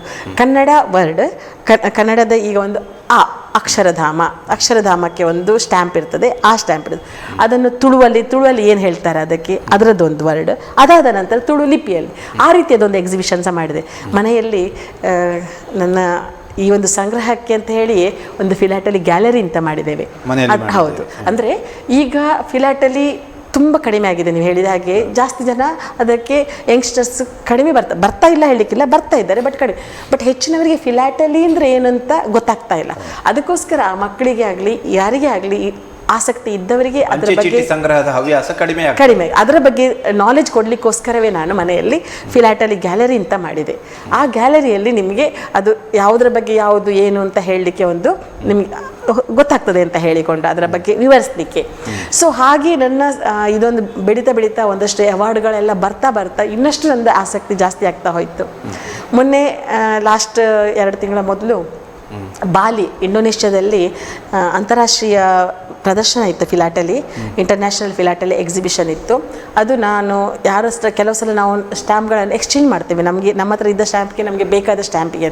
ನಾನು ಅದರಲ್ಲಿ ಸ್ವಲ್ಪ ಅಪರೂಪದಲ್ಲಿ ಮಾಡಿದ ಒಂದು ಇದು ಅಂತ ಹೇಳಿದರೆ ಡಿವೈನ್ ಫಿಲಾಟಲಿ ಅಂತ, ದೇವರ ಬಗ್ಗೆ ಸ್ಟ್ಯಾಂಪ್ ಎಕ್ಸಿಬಿಷನ್, ಸ್ಟ್ಯಾಂಪ್ ಮತ್ತು philately auxiliaries, discovering divine and exploration of Hindu deities ಅಂತ ಹೇಳಿಕೊಂಡು, ಅದಕ್ಕೆ ನನಗೆ ಇಂಟರ್ನ್ಯಾಷನಲ್ ವರ್ಮೇಲ್ ಅಂತ ಹೇಳಿಕೊಂಡು, ವರ್ಮೇಲ್ ಅಂತ ಹೇಳಿದರೆ ಅವಾರ್ಡ್ ಹೇಳಿದರೆ ಗೋಲ್ಡ್ ಮೆಡಲಿಗಿಂತ ಕಡಿಮೆ, ಸಿಲ್ವರಿಗಿಂತ ಜಾಸ್ತಿ, ಆ ರೀತಿಯ ಒಂದು ನಮ್ಮಲ್ಲಿ ಒಂದು ಕ್ಯಾಟಗರಿ ಇದೆ, ಅದರಲ್ಲಿ ಸಿಕ್ಕಿತ್ತು. ಹೀಗೆ ಒಂದು ಸ್ಟ್ಯಾಂಪ್ ಅಂತ ಹೇಳಿದ ಕೂಡಲೇ, ಅಂಚೆ ಚೀಟಿ ಅಂತ ಹೇಳಿದ ಕೂಡಲೇ ನೀವು ಹೇಳಿದಾಗೆ ನಮ್ಮದು ಡಿಪಾರ್ಟ್ಮೆಂಟ್ ಸಹ ಅದೇ ಇದ್ದ ಕಾರಣ, ಮತ್ತು ನನ್ನ ಡಿಪಾರ್ಟ್ಮೆಂಟಲ್ಲಿ ನಮ್ಮ SP ಸರ್ ಇರ್ಬೋದು, ರಮೇಶ್ ಪ್ರಭು ಸರು, ನಮ್ಮಲ್ಲಿ ಒಂದು ಫಾರ್ ದ ಫಸ್ಟ್ ಟೈಮ್ ನಮ್ಮ ಉಡುಪಿ ಜಿಲ್ಲೆ ಆದ ನಂತರ ಕೃಷ್ಣ ಪೆಕ್ಸ್ ಅಂತ ಹೇಳಿಕೊಂಡು ನಾವು ವಿಭಾಗೀಯ ಮಟ್ಟದಲ್ಲಿ ಒಂದು ಫಿಲಾಟಲಿ ಎಕ್ಸಿಬಿಷನ್ ಸಹ ಮಾಡಿದ್ದೆವು. ಹೀಗೆ ಎಲ್ಲವೂ ಪೂರಕ ಆಗ್ತಾ ಹೋಯಿತು ನನ್ನ ಹವ್ಯಾಸಕ್ಕೆ. ನನ್ನ ಹಸ್ಬೆಂಡ್ ಅವರು ಅದಕ್ಕೆ ತುಂಬ ಉತ್ತೇಜನ ಕೊಡ್ತಾ ಇದ್ರು. ಯಾಕೆ ಹೇಳಿದರೆ ಒಂದು ಸ್ಟ್ಯಾಂಪನ್ನು ಕಲೆಕ್ಟ್ ಮಾಡೋದು ದೊಡ್ಡದಲ್ಲ, ಅದನ್ನು ಪ್ರೊಟೆಕ್ಟ್ ಮಾಡಿ ಈ ರೀತಿ ಎಕ್ಸಿಬಿಷನ್ ಮಾಡಬೇಕು ಅಂತ ಹೇಳಿದರೆ ತುಂಬ ಟೈಮ್ ತಗೊಳ್ತದೆ ಅದು, ಆ ರೀತಿ. ಹಾಗಾಗಿ ನನ್ನ ಹಸ್ಬೆಂಡ್ ಜನಾರ್ದನ್ ಕೊಡವರು ಸಹ, ಅವರಿಗೆ ಸಹ ಅದರಲ್ಲಿ ಇಂಟ್ರೆಸ್ಟ್ ಇದ್ದ ಕಾರಣ ಅವರು ನನಗೆ ಅದನ್ನು ಚೆಂದ ಮಾಡಿ ಎಕ್ಸಿಬಿಟ್ ಮಾಡಲಿಕ್ಕೆ ಆಗೋ ಹಾಗೆ ಮಾಡಿಕೊಟ್ರು. ಮತ್ತು ನನ್ನ ಮಗಳು ಸಣ್ಣವಳು ಪ್ರಜ್ಞಾ ಅಂತ, ಅವಳಿಗೂ ಇಂಟ್ರೆಸ್ಟ್ ಉಂಟು. ಅವಳು ಆರ್ಮಿ ಕವರ್ಸ್ನಲ್ಲಿ ಒಂದು ಇದು ಮಾಡಿ ಅಂತ ಎಕ್ಸಿಬಿಷನ್ ಮಾಡಿ ಅವಳು ಸಹ ಸ್ಟೇಟ್ ಲೆವೆಲಲ್ಲಿ ಬ್ರಾನ್ಸ್ ಮೆಡಲ್ ತಗೊಂಡಿದ್ಲು. ನಂತರ ನನ್ನ ದೊಡ್ಡ ಮಕ್ಕಳು ಪೂಜಾ ಅಂತ, ಅವಳು ಸಿಂಗಾಪುರದಲ್ಲಿದ್ದಾಳೆ, ಮತ್ತು ಅವಳ ಹಸ್ಬೆಂಡ್ ಪ್ರಜ್ವಲ್ ಅಂತ, ಅವರಿಬ್ಬರು ಸಿಂಗಾಪುರದಲ್ಲಿ ಸಿಗುವಂಥ ಸ್ಟ್ಯಾಂಪ್ಗಳು ಏನಿದ್ದಾವೆ ಅಲ್ಲಿಯ ಪೋಸ್ಟ್ ಆಫೀಸಲ್ಲಿ ಅದನ್ನೆಲ್ಲ ಆನ್ಲೈನಲ್ಲಿ ನೋಡಿ ನನಗೆ ಬೇಕಾ ಅಂತ ಕೇಳಿ ನನಗೆ ಅದನ್ನು ತಗೊಳ್ತಾ ಇದ್ರು. ಮತ್ತು ಅವರು ಕಾಂಬೋಡಿಯಾ, ಥೈಲ್ಯಾಂಡಿಗೆಲ್ಲ ಹೋದಾಗ ಅಲ್ಲಿಯೇ ಸಿಕ್ಕುವಂಥ ಸ್ಟ್ಯಾಂಪ್ಗಳನ್ನೆಲ್ಲ, ಅಂದರೆ ಎಷ್ಟು ದೇಶದ ಸಂಗ್ರಹಗಳಿವೆ ಮತ್ತು ಎಷ್ಟು ಸಂಗ್ರಹಗಳು? ಅದೇ ಅದು ಲೆಕ್ಕ ಒಂದು ಮಿನಿಮಮ್ 5 to 10,000 ಇರ್ಬೋದು. ಬಟ್ ಅದರಲ್ಲಿ ಖಾಲಿ ಸ್ಟ್ಯಾಂಪ್ಸ್ ಮಾತ್ರ ಅಲ್ಲ, ನಾನು ಹೇಳಿದೆಲ್ಲ ಕವರ್ಸ್ ಅದು ಸಹ ಅಷ್ಟೇ ವ್ಯಾಲ್ಯೂ ಆಗ್ತದೆ. ಸೊ ಅಂಥದ್ದೆಲ್ಲ ಸೇರಿ ಒಂದು ಆ ಕೋಣೆಯೊಳಗೆ ಫುಲ್ ಹಾಕಿಟ್ಟಿದ್ದೀನಿ. ಅದನ್ನು ಮಾಡುವಷ್ಟು ಸಹ, ಅಂದರೆ ಅದು ಹೇಳಿದಲ್ಲ ಸಾಗರ, ಅದು ಒಂಥರ, ಅದರ ಬಗ್ಗೆ ಹೇಳ್ತಾ ಹೋದರೆ ಒಂದು ರಾಶಿ ಇದಿದೆ. ಅದು ಅಲ್ಲದೆ ಹಾಗೆ ಕೆಲವೊಂದು ಹೆಚ್ಚಿನ ದೇಶ, ಒಂದು 10-20 ದೇಶಗಳದ್ದು ಸ್ಟ್ಯಾಂಪ್ಸ್ಗಳೆಲ್ಲ ಇದ್ದಾವೆ.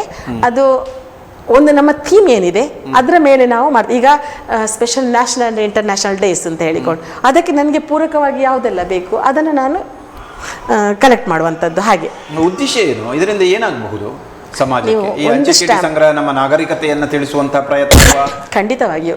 ಸ್ಟ್ಯಾಂಪ್ಸ್ ಇದಾವಲ್ಲ, ಸ್ಟ್ಯಾಂಪ್ಗಳು, ಅಂಚೆ ಚೀಟಿಗಳು ನಮ್ಮ ಸಂಸ್ಕೃತಿಯ ಒಂದು ಅಂಬಾಸಿಡರ್ ಇದ್ದ ಹಾಗೆ, ರಾಯಭಾರಿಗಳು. ಯಾಕೆ ಹೇಳಿದರೆ, ನೀವು ಒಂದು ಸ್ಟ್ಯಾಂಪನ್ನು, ಈಗ ಒಂದು ಮಹಾತ್ಮ ಗಾಂಧಿಯದ ಒಂದು ಸ್ಟ್ಯಾಂಪ್ ತಗೊಳ್ಳಿ, ಆ ಮಹಾತ್ಮ ಗಾಂಧಿಯದ ಸ್ಟ್ಯಾಂಪ್ ಯಾವಾಗ ಬಿಡುಗಡೆ ಆಯಿತು, ಯಾಕೆ ಪ್ರತಿಯೊಂದು ಕಾರಣಕ್ಕೂ. ಈಗ ಮೊನ್ನೆ ಅಷ್ಟೇ ನಮ್ಮ ಇದರಲ್ಲಿ ಸ್ಪೆಷಲ್ ಕವರ್ಸ್ ಅಂತ ಮಾಡ್ತೇವೆ ನಾವು. ಅದಲ್ಲದೆ ಮಧ್ವಾಚಾರ್ಯದೊಂದು ಉಡುಪಿಯಲ್ಲಿ ಫಾರ್ ದ ಫಸ್ಟ್ ಟೈಮ್ ಮಧ್ವಾಚಾರ್ಯದ ಸ್ಟ್ಯಾಂಪ್ ಬಿಡುಗಡೆ ಆಯಿತು. ಉಡುಪಿಯಲ್ಲಿ ಪರ್ಯಾಯದ ಅವಧಿಯಲ್ಲಿಯೂ ಕೂಡ ಬಿಡುಗಡೆ. ಹೌದು, ಅದು ಸ್ಪೆಷಲ್ ಕವರ್. ಹೌದು, ಈಗ ಸ್ಪೆಷಲ್ ಕವರ್ ಮಾಡುವಾಗ ಅದರ ಹಿಂದೆ ನಾವು ಇನ್ಫಾರ್ಮೇಷನ್ ಬರೆದಿರ್ತೇವೆ, ಯಾಕೆ ಬಿಡುಗಡೆ ಆಯಿತು, ಯಾವ ಕಾರಣ, ಅದರದ್ದು ಔಚಿತ್ಯ ಏನು ಅಂತ ಹೇಳಿಕೊಂಡು. ನಾವು ನೋಡಿದ ಕೂಡಲೇ ಅದರದ್ದೆಲ್ಲ ಘಟನೆಗಳು ನಮ್ಮ ಕಣ್ಣ ಮುಂದೆ ಬರ್ತದೆ. ಅದು ಕತೆ ಹೇಳ್ತದೆ. ಒಂದು ಸ್ಟ್ಯಾಂಪ್, ಅಂಚೆ ಚೀಟಿಗಳು ಒಂದಷ್ಟು ಕತೆ ಹೇಳ್ತವೆ. ಅದು ಈಗ ಈಗ ಮಧ್ವಾಚಾರ್ಯದ ಸ್ಟ್ಯಾಂಪು ಇತ್ತೀಚೆಗೆ ಬಿಡುಗಡೆ ಆಯಿತು ಉಡುಪಿಯಲ್ಲಿ. ಎಲ್ಲವನ್ನು ಸಹ ನಿಮ್ಮ ಕಣ್ಣಿಗೆ ಕಟ್ಟಿ ಕೊಡ್ತದೆ. ಅದನ್ನು ನೀವೊಂದು ಈಗ ನಾವೀಗ ಯಾವುದೇ ಸ್ಟ್ಯಾಂಪ್, ಈಗ ನಾನೀಗ ಕಲೆಕ್ಟ್ ಮಾಡ್ತಾ ಇದ್ದೇನೆ, ಈಗ ಒಂದು ಕೃಷ್ಣನದ್ದು ಸ್ಟ್ಯಾಂಪ್ ಕಲೆಕ್ಟ್ ಮಾಡುವಾಗ ಕೃಷ್ಣನಿಗೆ ಬೇಕಾದ, ಈಗ ಒಂದು ಆಲ್ಬಮ್ ಅಂತ ಇರ್ತೇವೆ, ನಾವು ಒಂದು ಶೀಟ್ ಮಾಡ್ತೇವೆ. ಅದರಲ್ಲಿ ಕೃಷ್ಣನದ್ದಾಗುವಾಗ ಕೃಷ್ಣನಿಗೆ ಯಾವುದು ಇಷ್ಟ, ಕೊಳಲು ಯಾಕಿಷ್ಟ, ಯಾರಾದೆ, ಅಲ್ಲಿಂದ ನಂತರ ಅವನಿಗೆ ಯಾವುದು ಕದಂಬ ವೃಕ್ಷ, ಹಾಗೆ ಕೃಷ್ಣನಿಗೆ ಇಷ್ಟ ಆಗುವಂತಹ ವಿಷಯಗಳನ್ನೆಲ್ಲ ನಮ್ಮ ಪುರಾಣ ಇತಿಹಾಸ ಇರ್ಬೋದು, ಸಂಸ್ಕೃತಿ ಪರಂಪರೆ, ಪುರಾಣ ಇತಿಹಾಸ, ನಾಗರಿಕತೆಯನ್ನ ಎಲ್ಲವನ್ನ ಹೇಳುವ ಪ್ರಯತ್ನ. ಅದು ಅಲ್ಲದೆ ವಿಶೇಷ ವ್ಯಕ್ತಿಗಳ ಬಗ್ಗೆ, ಈಗ ಇವರದ್ದು ಗಾಂಧೀಜಿಯದಿರ್ಬೋದು, ಜವಾಹರ್ಲಾಲ್ ನೆಹರು ಇರ್ಬೋದು, ಇವರದ್ದು ಶಂಕರಾಚಾರ್ಯರದ್ದು ಇರ್ಬೋದು, ಮಧ್ವಾಚಾರ್ಯರದ್ದು, ರಾಮಾನುಜಾಚಾರ್ಯ, ಎಲ್ಲರದ್ದು ಸಹ ಪ್ರತಿಯೊಂದು ವಿಷಯ, ಒಬ್ಬ ವ್ಯಕ್ತಿಯ ಬಗ್ಗೆ ಇರ್ಬೋದು, ಒಂದು ವ್ಯಕ್ತಿತ್ವದ ಬಗ್ಗೆ ಇರ್ಬೋದು, ಒಂದು ಸ್ಥಳದ ಬಗ್ಗೆ ಇರ್ಬೋದು, ಒಂದು ಯಾವುದಾದ್ರೂ ಒಂದು ಇನ್ಸಿಡೆಂಟ್, ಒಂದು ಘಟನೆಯ ಬಗ್ಗೆ, ಹೀಗೆ ಎಲ್ಲವನ್ನು ನಿಮಗೆ ಕಣ್ಣಿಗೆ ಕಟ್ಟಿಕೊಳ್ತದೆ ಒಂದು ಸ್ಟ್ಯಾಂಪ್. ರೋಟರಿ ಕ್ಲಬ್ನಲ್ಲಿ ತಾವು ಕಾರ್ಯನಿರ್ವಹಿಸಿದಿರಿ ಮತ್ತು ಸಾಹಿತ್ಯ ಪರಿಷತ್ನಲ್ಲಿ ತಮ್ಮ ಕೈಂಕರ್ಯ, ಇದೆಲ್ಲವೂ ಕೂಡ ಯಾವುದರ ಮೂಲಕವಾಗಿ ಆಯಿತು ಮತ್ತು ಇದರಿಂದ ತಾವು ಪಡೆದಂಥ ಅನುಭವಗಳೇನು ಮತ್ತು ಯಾವ ರೀತಿಯಲ್ಲಿ ಇದು ಮುಂದುವರಿತಾ ಇದೆ? ಆ್ಯಕ್ಚುಲಿ ರೋಟ್ರಿಯಲ್ಲಿ ನಾನು ಮತ್ತು ನನ್ನ ಹಸ್ಬೆಂಡ್ ಇಬ್ಬರು ಸಹ ನಮ್ಮ ಮಲ್ಪೆಕೊಡವ ರೋಟ್ರಿಯಲ್ಲಿ ನಾವು ಜಾಯ್ನ್ ಆಗಿದ್ದೆವು.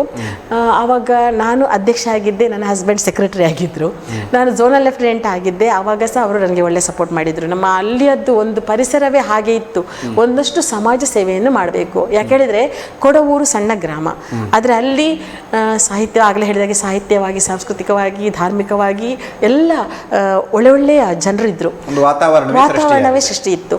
ಹಾಗಾಗಿ ಅಲ್ಲಿ ನಾವೊಂದು ಕ್ಲಬ್ಬನ್ನು ರೋಟರಿ ಕ್ಲಬ್ಬನ್ನು ಮಾಡಿ ಅಲ್ಲಿಯಷ್ಟು ಒಂದಷ್ಟು ಜನಕ್ಕೆ ಅನುಕೂಲ ಆಗುವ ಹಾಗೆ ಇಂಟರ್ನ್ಯಾಷನಲ್ ಲೆವೆಲಲ್ಲಿ ನಾವು ಮಾಡಿದ್ದೆವು. ಅದು ಒಳ್ಳೆಯ ಕೆಲಸ ಆಯಿತು. ಆದರೆ ಬಟ್ ಕಡೆಗೆ ಆಗುವಾಗ ಎಲ್ಲರಿಗೂ ಅವರವರ ವೈಯಕ್ತಿಕ ಬದುಕದ್ದು, ಅವರದ್ದು ವೃತ್ತಿ ಇರ್ಬೋದು, ಹಾಗಾಗಿ ಮತ್ತು ಇನ್ನೊಂದಷ್ಟು ಪ್ರವೃತ್ತಿಗಳದ್ದು ಬೇರೆ ಬೇರೆ ಆದ ಕಾರಣ ಮಲ್ಪೆಕೊಡವ ರೋಟ್ರಿಯಲ್ಲಿ ನಾನು ಪ್ರೆಸಿಡೆಂಟ್ ಆಗಿ, ಸೆಕ್ರೆಟರಿ ಆಗಿ, ಅದಾದ ನಂತರ ಝೋನಲ್ ಲೆಫ್ಟಿನೆಂಟ್ ಆಗಿ ಮತ್ತು ಅಂತಾರಾಷ್ಟ್ರೀಯ ರೋಟರಿಯ 3180 ಇದರದ್ದು ಜಿಲ್ಲೆಯ ಶುಭಾಶಯ ಸಮಿತಿಯ ಸಂಚಾಲಕಿಯಾಗಿ ಸಹ ನಾನು ಕೆಲಸ ಮಾಡಿದ್ದೆ, ಚಟುವಟಿಕೆಗಳು. ಬಟ್ ಆದರೆ ಏನಾಯಿತು ಹೇಳಿದರೆ ಮತ್ತೆ ಉಡುಪಿ ರಾಯಲ್ ನಮ್ಮ ಮಲ್ಪೆಕೊಡವ ರೋಟರಿಯದ್ದು ಸೀಮಿತ ಆಯಿತು ಒಂದು ಸ್ವಲ್ಪ.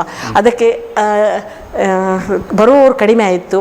ಅಲ್ಲಿ ಅದು ಕೆಲಸ ಕಾರ್ಯಗಳು ಕುಂಠಿತ ಆಗ್ತಾ ಬಂತು. ಕ್ಲಬ್ಬಿಂದ ನಾವು ಒಂದು ಸ್ವಲ್ಪ ಹೊರಗೆ ಬಂದೆವು. ಯಾಕೆ ಹೇಳಿದರೆ ನಮಗೆ ಅಲ್ಲಿ ಜನ ಏನು ಮೆಂಬರ್ಶಿಪ್ ಸದಸ್ಯತನ ಇದ್ದಾರಲ್ಲ, ಎಲ್ಲರೂ ಅವರವರ ಬೇರೆ ಎಲ್ಲ ಕಾರ್ಯಕ್ರಮ ಆಗಿತ್ತು, ಕೆಲವರೆಲ್ಲ ಟ್ರಾನ್ಸ್ಫರ್ ಆದರು. ಹಾಗೆಲ್ಲ ಆಗಿ ನಾವೊಂದು ಸ್ವಲ್ಪ ಅಲ್ಲಿಂದಾಗಿ ಉಡುಪಿ ರಾಯಲ್ ಅಂತ ಹೇಳಿಕೊಂಡು ಅದರಲ್ಲಿ ಸಿಕ್ಕಿದೆ. ಅಲ್ಲಿ ಸಹ ನಮಗೆ ತುಂಬ, ಯಾಕೆ ಹೇಳಿದರೆ ಈಗ ಅದರಲ್ಲಿ ಒಂದಷ್ಟು ಈಗ ಇಂಟರ್ನ್ಯಾಷನಲ್ ಕ್ಲಬ್ಗಳು ಅಂತ ಹೇಳಿದರೆ ಒಂದಷ್ಟು ಏನು ಮ್ಯಾಂಡೇಟರಿ ಇರ್ತದೆ, ಅಷ್ಟು ಸಭೆಗಳಿಗೆ ಹೋಗಬೇಕು ಹಾಗೆ ಹೀಗೆ ಅಂತ, ಮೀಟಿಂಗ್ ಅಟೆಂಡ್ ಆಗಬೇಕು ಅಂತ. ನಮ್ಮಂತಹ ಕೆಲಸ ಅಲ್ಲಿ ಇದ್ದವರೆಲ್ಲ ಕೆಲಸಕ್ಕೆ ಹೋಗುವವರು, ಒಂದಷ್ಟು ಬ್ಯುಸಿ ಇದ್ದವರು, ಆದ ಕಾರಣ ನಮಗೆ ಅದು ಆ ಮೀಟಿಂಗ್ಗಳನ್ನು ಮಾಡಲಿಕ್ಕೆ ಮತ್ತು ಸಭೆಗಳನ್ನು ಮಾಡಲಿಕ್ಕೆ ನಮಗೆ ಕಷ್ಟ ಆಯಿತು. ಹಾಗಾಗಿ ನಾವು ಹೆಚ್ಚಿನವರೆಲ್ಲರೂ ಸಹ ಅದರಿಂದ ಹೊರಗೆ ಬಂದೆವು. ಆದರೆ ಆ ಸಮಯದಲ್ಲಿ ನಾವು ಮಲ್ಪೆಕೊಡವ Rotary for the first time 11 ಅವಾರ್ಡ್ಗಳನ್ನು ನನ್ನ ಪ್ರೆಸಿಡೆಂಟ್ ಇರುವಾಗ, ನಾನು ಅಧ್ಯಕ್ಷ ಆಗಿರುವಾಗ 11 ಅವಾರ್ಡ್, ಜಿಲ್ಲಾ ಅವಾರ್ಡ್ಗಳನ್ನು ತಗೊಂಡಿತ್ತು. ಅದೊಂದು ನೆನಪಿನಲ್ಲಿ ಉಳಿಯುವಂತಹ ಘಟನೆ. ಮತ್ತು ಒಂದೇ ದಿನ ನಮ್ಮ ಡಿಸ್ಟ್ರಿಕ್ಟ್ ಗವರ್ನರ್ ಬರುವಾಗ ಒಂದೇ ದಿನ, ಅದು 28 ಭಾನುವಾರಗಳನ್ನು ನಾವು ಕಳೆದಿದ್ದೆವು ನಮ್ಮ ರೋಟರಿ ಅಂತ. 28 ಕಾರ್ಯಕ್ರಮಗಳನ್ನು, ಒಳ್ಳೆಯ ಕಾರ್ಯಕ್ರಮ ಒಂದೇ ದಿನ ಮಾಡಿದ್ದೆವು. ಸಾಮಾಜಿಕ ಒಂದೇ ದಿನ ನಾವು ಹಮ್ಮಿಕೊಂಡಿದ್ದೆವು. ಒಂದು ಬೆಳಿಗ್ಗೆ 7ರಿಂದ ರಾತ್ರಿ 9 ತನಕ ಒಂದಷ್ಟು 27 ಕಾರ್ಯಕ್ರಮಗಳನ್ನು ನಾವು ಒಂದೇ ದಿನ ಹಮ್ಮಿಕೊಂಡು ತುಂಬ ಇಷ್ಟಪಟ್ಟಿದ್ರು ಎಲ್ಲರೂ ಸಹ. ಹಾಗೆ ಅದೇ ಅವಾರ್ಡ್ಗಳೆಲ್ಲ ಬಂದಿತ್ತು ನಮಗೆ. ಸರಿ, ಸ್ತ್ರೀ ಸಮಾನತೆಯ ವಿಷಯ ಬಂದಾಗ ಮಹಿಳೆ ಅಡುಗೆ ಮನೆಗೆ ಸೀಮಿತವಾಗಬಾರದು ಅನ್ನುವಂಥ ಒಂದು ಮಾತು ಕೇಳಿ ಬರ್ತದೆ. ಅಡುಗೆ ಮನೆಗೆ ಸೀಮಿತ ಆದರೆ ಸ್ವಾತಂತ್ರ್ಯ ಹೋಯಿತು ಅಂತ ಒಂದು ಅಭಿಮತ ಇದೆ. ಬಟ್ ತಾವು ಮಾತ್ರ ಅಡುಗೆಯ ಬಗ್ಗೆ ಬಹಳ ಆಸಕ್ತರಾಗಿ ಅಡುಗೆಯನ್ನೇ ಹೆಚ್ಚು ಮಾಡಿ ಅನ್ನೋದನ್ನು ಪ್ರೇರೇಪಿಸ್ತಾ ಇದ್ದೀರಾ. ಇದು ಕೇವಲ ಒಂದು ಕುತೂಹಲಕ್ಕಾಗಿ ಕೇಳ್ತಾ ಇದ್ದೀನಿ. ಇದರಿಂದ ಏನಾದರೂ ಸಮಸ್ಯೆ ಆಗ್ಬಹುದಾ ಅಂತ? ಇಲ್ಲ, ಖಂಡಿತವಾಗಿ ಸಹ ಇಲ್ಲ. ನೀವೀಗ ಒಳ್ಳೆಯ ಅಡುಗೆ ಮಾಡೋದು ಅಂತ ಹೇಳಿದರೆ ನಿಮಗೆ ಗೊತ್ತೇ ಇದೆ, ಮಹಿಳೆಯರನ್ನು ಅನ್ನಪೂರ್ಣೇಶ್ವರಿ ಅಂತಲೇ ಕರೀತಾರೆ. ನಿಮಗೊಂದು ಅದೊಂದು ಸುಭಾಷಿತ ಗೊತ್ತಿರಬಹುದು, ಕಾರ್ಯೇಶು ದಾಸಿ ಕರಣೇಶು ಮಂತ್ರಿ ಭೋಜ್ಯೇಶು ಮಾತಾ ಕ್ಷಮಯಾದರಿತ್ರಿ ರೂಪೇಚ ಲಕ್ಷ್ಮಿ ಶಯನೇಶು ರಂಭಾ ಷಟ್ಕರ್ಮಯುಕ್ತ ಕುಲಧರ್ಮ ಪತ್ನಿ, ಮೊದಲಿದ್ದ ಸುಭಾಷಿತ. ಆದರೆ ಇದಕ್ಕೆ 6 ಕೆಲಸಗಳೊಟ್ಟಿಗೆ ಈಗ ಅವಳು ಹೊರಗೆ ಸಹ ಕೆಲಸ. ಈಗ ನಾನು ಪೋಸ್ಟಲ್ ಡಿಪಾರ್ಟ್ಮೆಂಟಲ್ಲಿ ವರ್ಕ್ ಮಾಡ್ತಾ ಇದ್ದೇನೆ. ನನಗೆ ಯಾವತ್ತೂ ನಾನು ಅಡುಗೆ ಮನೆಗೆ ಸೀಮಿತ ಹಾಗೆ ಅಂತ ಅನಿಸ್ಲೇ ಇಲ್ಲ. ಯಾಕೆ ಹೇಳಿದರೆ ಅಡುಗೆ ಮಾಡೋದು, ನೀವು ಯಾವುದೇ ಸಾಧಾರಣದ ಹೆಂಗಸರನ್ನು ತಗೊಳ್ಳಿ, ಮಹಿಳೆಯರಿಗೆ ಅಡುಗೆ ಮಾಡೋದು ಅವರ ಇಷ್ಟದೇ ಕೆಲಸ. ಯಾಕೆ ಹೇಳಿದರೆ ಅವರಿಗೆ ಮನೆಗೆ ಬಂದವರನ್ನಿರ್ಬೋದು, ಮನೆಯಲ್ಲಿ ಇದ್ದವರಿಗಿರ್ಬೋದು, ಅವರಿಗೆ ಆತಿಥ್ಯ ಕೊಡಬೇಕು. ಇವರು ಮಾಡಿದ ಆಹಾರ ಪದಾರ್ಥಗಳನ್ನು ಖುಷಿಯಿಂದ ಸೇವಿಸಿದ್ದನ್ನು ನೋಡಿ ಇವರು ಖುಷಿ ಪಡಬೇಕು. ನನ್ನ ಕಾನ್ಸೆಪ್ಟ್ ಹಾಕಿ. ಯಾಕೆಂದರೆ ನನ್ನ ಅಜ್ಜಿ ಕಲಿಸಿದ್ದು ಅದನ್ನೇ, ನನ್ನ ಅಮ್ಮ ಕಲಿಸಿದ್ದು ಅದನ್ನೇ, ನನ್ನ ಅತ್ತೆ ಕಲಿಸಿದ್ದು ನನಗೆ ಅದನ್ನೇ. ಯಾಕೆ ಹೇಳಿದರೆ ನಾವು ಎಷ್ಟು ಹೇಳಿದರೆ ಸಹ ಈಗ ದೊಡ್ಡ ದೊಡ್ಡ ಫಂಕ್ಷನ್ಗಳಲ್ಲಿ ಗಂಡಸರು ಅಡುಗೆ ಮಾಡೋದು, ಬಟ್ ಮನೆಯಲ್ಲಿ ಹೆಂಗಸರು ಅಡುಗೆ ಮಾಡೋದು ಹೇಳಿದರೆ ಅದರಲ್ಲಿ ಪ್ರೀತಿ ಇರ್ತದೆ, ಒಂದಷ್ಟು ವಾತ್ಸಲ್ಯ ಇರ್ತದೆ. ನನ್ನ ಪ್ರಕಾರ ಒಂದಷ್ಟು ಶುಚಿ ರುಚಿ ಎಲ್ಲವೂ ಇರ್ತದೆ. ಅದು ಏನು ಹೇಳೋದು, ಖುಷಿ. ನಮಗೆ ನಾವು ಅಡುಗೆ ಮಾಡ್ತೇವೆ, ನಾವು ಅವರಿಗೆ ಮಾಡಿ ಹಾಕ್ತೇವೆ, ಅವರು ಖುಷಿಯಲ್ಲಿ ತಿಂತಾರೆ, ಅದೇ ಒಂದು ಖುಷಿ ನಮಗೆ. ನನ್ನದು ಆ ರೀತಿಯದ್ದು ಕಾನ್ಸೆಪ್ಟು. ನನಗೆ ಮತ್ತೆ ಮೊದಲಿನ ಒಂದು ಸಾಂಪ್ರದಾಯಿಕ ತಿಂಡಿ ತಿನಿಸುಗಳು ತುಂಬ ಇಷ್ಟ. ಹೊಸ ಅಡುಗೆ ಸಹ ಇಷ್ಟ. ಇದು ಹೇಗಾಗಿದೆ ಹೇಳಿದೆ, ನನ್ನ ಮನೆಯವರಿಗೆ ಸಾಂಪ್ರದಾಯಿಕ ಅಡುಗೆಗಳು, ನನ್ನ ಮಕ್ಕಳಿಗೆ ಈಗದ ನಾರ್ತ್ ಇಂಡಿಯನ್ ಅಡುಗೆಗಳು. ಹಾಗಾಗಿ ನನಗೆ ಎರಡರಲ್ಲೂ ಸಹ ಬ್ಯಾಲೆನ್ಸ್ ಮಾಡಿ ಒಳ್ಳೆಯ ರೀತಿಯಲ್ಲಿ ಯಾರಿಗೂ ಆಗುವ ಹಾಗೆ ನನ್ನದು ಹವ್ಯಾಸ ಅಡುಗೆ ಮಾಡಿ. ಫ್ಯೂಷನ್ ಅಡುಗೆ ಅಂದರೆ ನನಗೆ ನಮ್ಮ ಮನೆಯಲ್ಲಿ ಈಗ ಏನಾದ್ರು ಒಂದು ಫಂಕ್ಷನ್ ಆಯಿತು, ಸಣ್ಣ ಸಣ್ಣ ಫಂಕ್ಷನ್, ನಮ್ಮಲ್ಲಿ ಶಾರದಾ ಅಂತ ಮಾಡ್ತೇವೆ ನಮ್ಮ ಹಿರಿಯರದ್ದು, ಆವಾಗ ನಾನೇ ಅಡುಗೆ ಮಾಡೋದು ಒಂದು 25-30 ಜನಕ್ಕೆ. ನನಗೆ ಅದು ಇಷ್ಟ. ಅಂದರೆ ಅಲ್ಲಿ ಕೋಸಂಬರಿ, ಚಿತ್ರಾನ್ನ ಮತ್ತು ಪಲ್ಯದಿಂದ ಹಿಡಿದು ಎಲ್ಲ ಭಕ್ಷ್ಯ ಭಾಗ್ಯಗಳು ಎಲ್ಲ ಒಂದು 20-25 ಬಗೆ ಇರುತ್ತೆ. ಆದರೂ ನನಗೆ ಒಂದು ಯಾರಾದರೂ ಒಂದು ಸ್ವಲ್ಪ ಅಸಿಸ್ಟೆಂಟ್ ಅದು ಹೆಚ್ಚು ಅದು ಮಾಡಿಕೊಟ್ರೆ ನನಗೆ ಅದು ತುಂಬ ಇಷ್ಟದ ಕೆಲಸ. ಅಡುಗೆ ತಮ್ಮದು ಆಸಕ್ತಿಯ ಕ್ಷೇತ್ರ. ಅದೊಂದು ಯೂಟ್ಯೂಬ್ ಮಾಡಬೇಕು ಅಂತ ಇದ್ದೇನೆ, ಇನ್ನೂ ಟೈಮ್ ಬರಲಿಲ್ಲ. ಮತ್ತು ನಾನು ಅದರ ಬಗ್ಗೆ ಒಂದು ಪಾಕಮಂಟಪ ಅಂತ ಹೇಳಿಕೊಂಡು 100 ಅಡುಗೆಗಳನ್ನು ನಾನು ಅದು ಹೇಗೆ ಮಾಡೋದು ಅಂತ ಹೇಳಿಕೊಂಡು, ಪುಸ್ತಕ ರೂಪದಲ್ಲಿ ಇಲ್ಲ, ಅದು ಸೋಷಿಯಲ್ ಮೀಡಿಯಾದಲ್ಲಿ ನಾನು ಹಾಕಿದ್ದೇನೆ. ಅದು ಎಲ್ಲರೂ ಕೇಳ್ತಾ ಇದ್ದಾರೆ ನನಗೆ ಒಂದು ಬುಕ್ ಮಾಡಬೇಕು ಅಂತ. ನನಗೆ ಬುಕ್ ಮಾಡಲಿಕ್ಕೆ ಟೈಮ್ ಸಿಗ್ತಾ ಇಲ್ಲ. ಆ ರೀತಿ ಆದರೆ ಅದು ಸಹ ಒಂದು ನನ್ನ ಇಷ್ಟದ ಹವ್ಯಾಸ. ಅಂದ್ರೆ ಎಲ್ಲವೂ ಫ್ಯೂಷನ್ ಅಡಿಗೆ, ಇಲ್ಲ ಎಲ್ಲ ಸಹ ಹೌದು ಎಲ್ರಿಗೂ ಆಗುವಾಗ. ಯಾಕೆಂದ್ರೆ ಕೆಲವರಿಗೆ ಅದು ಇಷ್ಟ ಇರ್ತದೆ, ಕೆಲವರಿಗೆ ಇದು ಇಷ್ಟ ಇರ್ತದೆ, ಕೆಲವು ಸಲ ಅದು ಬೇಗ ಆಗ್ತದೆ, ಕೆಲವು ಈ ಚಟುವಟಿಕೆಗಳಿಗೆ ವೃತ್ತಿ ಏನಾದರೂ ತಡೆಯಾಗಿದೆಯಾ? ಖಂಡಿತವಾಗಿ ಸಹ ಇಲ್ಲ, ಸಂಪೂರ್ಣ ಸಹಕಾರ. ನಾನಂದ್ರೆ ಫಸ್ಟ್ ನನ್ನದು 2 ವರ್ಷ ಚಿಕ್ಕಮಗಳೂರಲ್ಲಿದ್ದೆ, ನಂದು ಫಸ್ಟ್ ಅಪಾಯಿಂಟ್ಮೆಂಟ್. ಬಟ್ ಆವಾಗ ಏನು ಹೇಳಿದ್ರೆ ಮದುವೆ ಆಗಿರಲಿಲ್ಲ, ಅಲ್ಲಿಂದ ಇಲ್ಲಿಗೆ ಬರೋದು ವಾರಕ್ಕೊಂದ್ಸಲ, ಆ ರೀತಿಯಲ್ಲಿ ನಂದು ಟೈಮ್ ಹೋಗ್ತಿದ್ದೆ. ನನ್ನ ಚಿಕ್ಕಮ್ಮನ ಮನೆಯಲ್ಲೇ ಇದ್ದದ್ದು, ಸೊ ನನಗೆ ಅದು ಸಹ ನನಗೆ ಟೈಮ್, ನನಗೇನು ಪ್ರಾಬ್ಲಮ್ ಆಗಿರಲಿಲ್ಲ. ನನ್ನ ಚಿಕ್ಕಮ್ಮ ಪೋಸ್ಟಲ್ ಡಿಪಾರ್ಟ್ಮೆಂಟ್ ಇದ್ರು ಸುಧಾ ಅಂತ, ಅವರ ಮನೆಯಲ್ಲೇ ಇದ್ದೆ. ಹಾಗಾಗಿ ಅಲ್ಲಿ ಸಹ ನನಗೇನು, ಅಲ್ಲಿಯದ್ದು ಎಲ್ಲರೂ ಸಹ ಚಿಕ್ಕಮಗಳೂರಲ್ಲಿ ಗೌಡಸ್ ಜಾಸ್ತಿ ಇದ್ದರು, ಆದರೆ ಅವರಿಗೆ ಸೌತ್ ಕೇಂದ್ರದವರು ಅಂದರೆ ತುಂಬ ಇಷ್ಟ. ನಮ್ಮನ್ನೆಲ್ಲ ತುಂಬ ಚಂದದಲ್ಲಿ ಟ್ರೀಟ್ ಮಾಡ್ತಾ ಇದ್ರು. ಓ ನೀವು ಸೌತ್ ಕೇಂದ್ರದವರು ಅಂತ ಹೇಳಿಕೊಂಡು. ಹಾಗಾಗಿ ಅಲ್ಲಿ ನನಗೆ ಯಾವುದೇ ತಾಪತ್ರಯ ಆಗಲಿಲ್ಲ. ಉಡುಪಿಗೆ ಬಂದ ನಂತರ ಸಹ ಅಷ್ಟೇ, ನನ್ನ ಎಲ್ಲ ಕಾರ್ಯಕ್ರಮಗಳಿಗೆ ನನಗೆ ಎಲ್ಲದಕ್ಕೆ ಸಹ ಯಾವಾಗ ರಜೆ ಬೇಕು, ಯಾವಾಗ ನನಗೆ ಪರ್ಮಿಷನ್ ಬೇಕು ಬೇಗ ಹೋಗೋದಕ್ಕೆ, ನನಗೆ ಎಲ್ಲದಕ್ಕೆ ಸಹ ನಮ್ಮ ಮೇಲಧಿಕಾರಿಗಳಿರ್ಬೋದು, ನನ್ನ ಸಹೋದ್ಯೋಗಿಗಳಿರ್ಬೋದು ತುಂಬ ಸಹಕಾರ ಕೊಟ್ಟಿದ್ದಾರೆ. ಕನ್ನಡ ಸಾಹಿತ್ಯ ಪರಿಷತ್ನೊಂದಿಗೆ ಕನ್ನಡ ಸಾಹಿತ್ಯ ಪರಿಷತ್ತಲ್ಲಿ ನಾನು 2 ವರ್ಷ ಗೌರವ ಕಾರ್ಯದರ್ಶಿಯಾಗಿ ಕೆಲಸ ಮಾಡಿದ್ದೆ. ಅದಾದ ನಂತರ ಈಗ ಜಿಲ್ಲಾ ಸಮಿತಿಯಲ್ಲಿ ನಾನು ಜಿಲ್ಲಾ ಪ್ರತಿನಿಧಿಯಾಗಿ ಕೆಲಸ ಮಾಡ್ತಾ ಇದ್ದೇನೆ. ಒಂದಷ್ಟು ಸಾಹಿತ್ಯ ಸಮ್ಮೇಳನ ನಮ್ಮಲ್ಲಿ ನಾನು ಗೋಷ್ಠಿಯಲ್ಲಿ ಭಾಗವಹಿಸಿದ್ದೇನೆ. ಮತ್ತು ಕಾರ್ಯಕ್ರಮ ನಿರೂಪಣೆ ಇರ್ಬೋದು ಅಥವಾ ಸಂಪನ್ಮೂಲ ವ್ಯಕ್ತಿಯಾಗಿ ಇರ್ಬೋದು, ಅದರಲ್ಲೆಲ್ಲ. ಅದು ಅಲ್ಲದೆ ನಾನು ಕನ್ನಡ ಸಾಹಿತ್ಯ ಪರಿಷತ್ನ ಒಂದು ಕಾರ್ಯದರ್ಶಿ ಆಗಿದ್ದ ಟೈಮಲ್ಲಿ ಅಂಚೆ ಸಮ್ಮೇಳನ ಅಂತ ನಮ್ಮ ಪೋಸ್ಟಲ್ ಡಿಪಾರ್ಟ್ಮೆಂಟಿಂದ ಒಂದು ಸಮ್ಮೇಳನ ಸಹ ಮಾಡಿದ್ದೆವು. ಅದರಂತೂ ನಾನು ಪ್ರಧಾನ ಕಾರ್ಯದರ್ಶಿಯಾಗಿ ಸಹ ಕೆಲಸ ಮಾಡಿದ್ದೆ. ಹಾಗೆ ಈ ಎಲ್ಲ ಸಾಧನೆಗಳು ಮತ್ತು ಈ ಎಲ್ಲ ಚಟುವಟಿಕೆಗಳು ಮತ್ತು ಈ ಎಲ್ಲ ನಿರಂತರವಾದಂಥ ಬಿಡುವಿಲ್ಲದ ಚಟುವಟಿಕೆಗಳಿಂದ ಪೂರ್ಣಿಮಾ ಅವರು ಯಾವ ರೀತಿಯಲ್ಲಿ ಒಂದು ಸಂತೃಪ್ತ ಮನಸ್ಸಿನಿಂದ ಪೂರ್ಣ ಚಂದಿರವಾಗಿದ್ದೀರಾ, ಹೇಗೆ? ಖಂಡಿತವಾಗಿ ಸರ್, ನಾನು ತುಂಬ ನಂಬೋದು ನನ್ನ ಕೊಡವೂರಿನ ಶಂಕರನಾರಾಯಣ ದೇವರನ್ನು. ಯಾವಾಗಲೂ ಹೇಳೋದು, ನನ್ನ ಎಲ್ಲ ಸಾಧನೆಗಳಿಗೆ ನನ್ನ ದೇವರ ಅನುಗ್ರಹ. ಅದಾದ ನಂತರ ನನ್ನ ಹಸ್ಬೆಂಡ್ ಜನಾರ್ದನ್ ಕೊಡವರು ಅವರದೊಂದು ಉತ್ತೇಜನ. ನನ್ನ ಮಕ್ಕಳು, ನನ್ನ ಮಕ್ಕಳು ಸಣ್ಣದಿರುವಾಗ ಅವರನ್ನು ನೋಡ್ಕೊಳ್ಳಿಕ್ಕೆ ನನ್ನ ಅಮ್ಮ ಇದ್ದರು, ನನ್ನೊಟ್ಟಿಗೆ ಇದ್ದರು. ನನ್ನ ಅಮ್ಮ ಅಂದರೆ ನನ್ನ ತಂದೆ ಬೇಗ ತೀರ್ಕೊಂಡ ಕಾರಣ ನನ್ನ ಅಮ್ಮ ನನ್ನೊಟ್ಟಿಗೆ ಇದ್ದರು, ಈಗ ಇಲ್ಲ ಅವರು. ಹಾಗೆಯೇ ನಮ್ಮನೆಯವರದ್ದು ಅಮ್ಮ ಅಂದರೆ ನನ್ನ ಅತ್ತೆ ಸಹ ಹಾಗೆ, ಅವರು ಸಹ ನನ್ನ ಮಕ್ಕಳನ್ನು ನೋಡ್ಕೊಳ್ಳಿಕ್ಕಾಗಿ ಯಾವುದೇ ಒಂದು ತಾಪತ್ರಯ ಇಲ್ಲದೆ ನಾನೊಂದು ಕೆಲಸಕ್ಕೆ ಹೋಗುವಾಗ ವೃತ್ತಿಯಲ್ಲಿರ್ಬೋದು ಅಥವಾ ಪ್ರವೃತ್ತಿಯಲ್ಲಿರುವಾಗ ನನಗೆ ಯಾರು ಏನು ಅಂತಹ ಒಂದು ತೊಂದರೆ ಕೊಡ್ತಿರಲಿಲ್ಲ. ಇಲ್ಲದ್ರೆ ಮಕ್ಕಳ ಬಗ್ಗೆ ಆಗಲಿ ಅಷ್ಟೊಂದು ತಲೆಬಿಸಿ ಮಾಡುವಂಥ ಕೆಲಸ. ಮಕ್ಕಳು ಅಡ್ಜಸ್ಟೇಬಲ್ ಇದ್ದರು, ಇವತ್ತಿಗೂ ಸಹ ಹಾಗೆ. ಯಾವುದೇ ಒಂದು ಇದಕ್ಕಾಗಲಿ ಸಹ ನನ್ನ ಮನೆಯವರು ಇರ್ಬೋದು, ನನ್ನ ಮಕ್ಕಳಿರ್ಬೋದು. ಹಾಗೆಯೇ ಕೊಡವರು ಬ್ರಾಹ್ಮಣ ಮಹಾಸಭಾ ಅಂತ ಇದೆ ನಮ್ಮದು, ಅಲ್ಲಿಯ ಎಲ್ಲರೂ ಸಹ ಹಾಗೆ ನನಗೆ ತುಂಬ ಉತ್ತೇಜನ ಕೊಡ್ತಾ ಇದ್ದಾರೆ.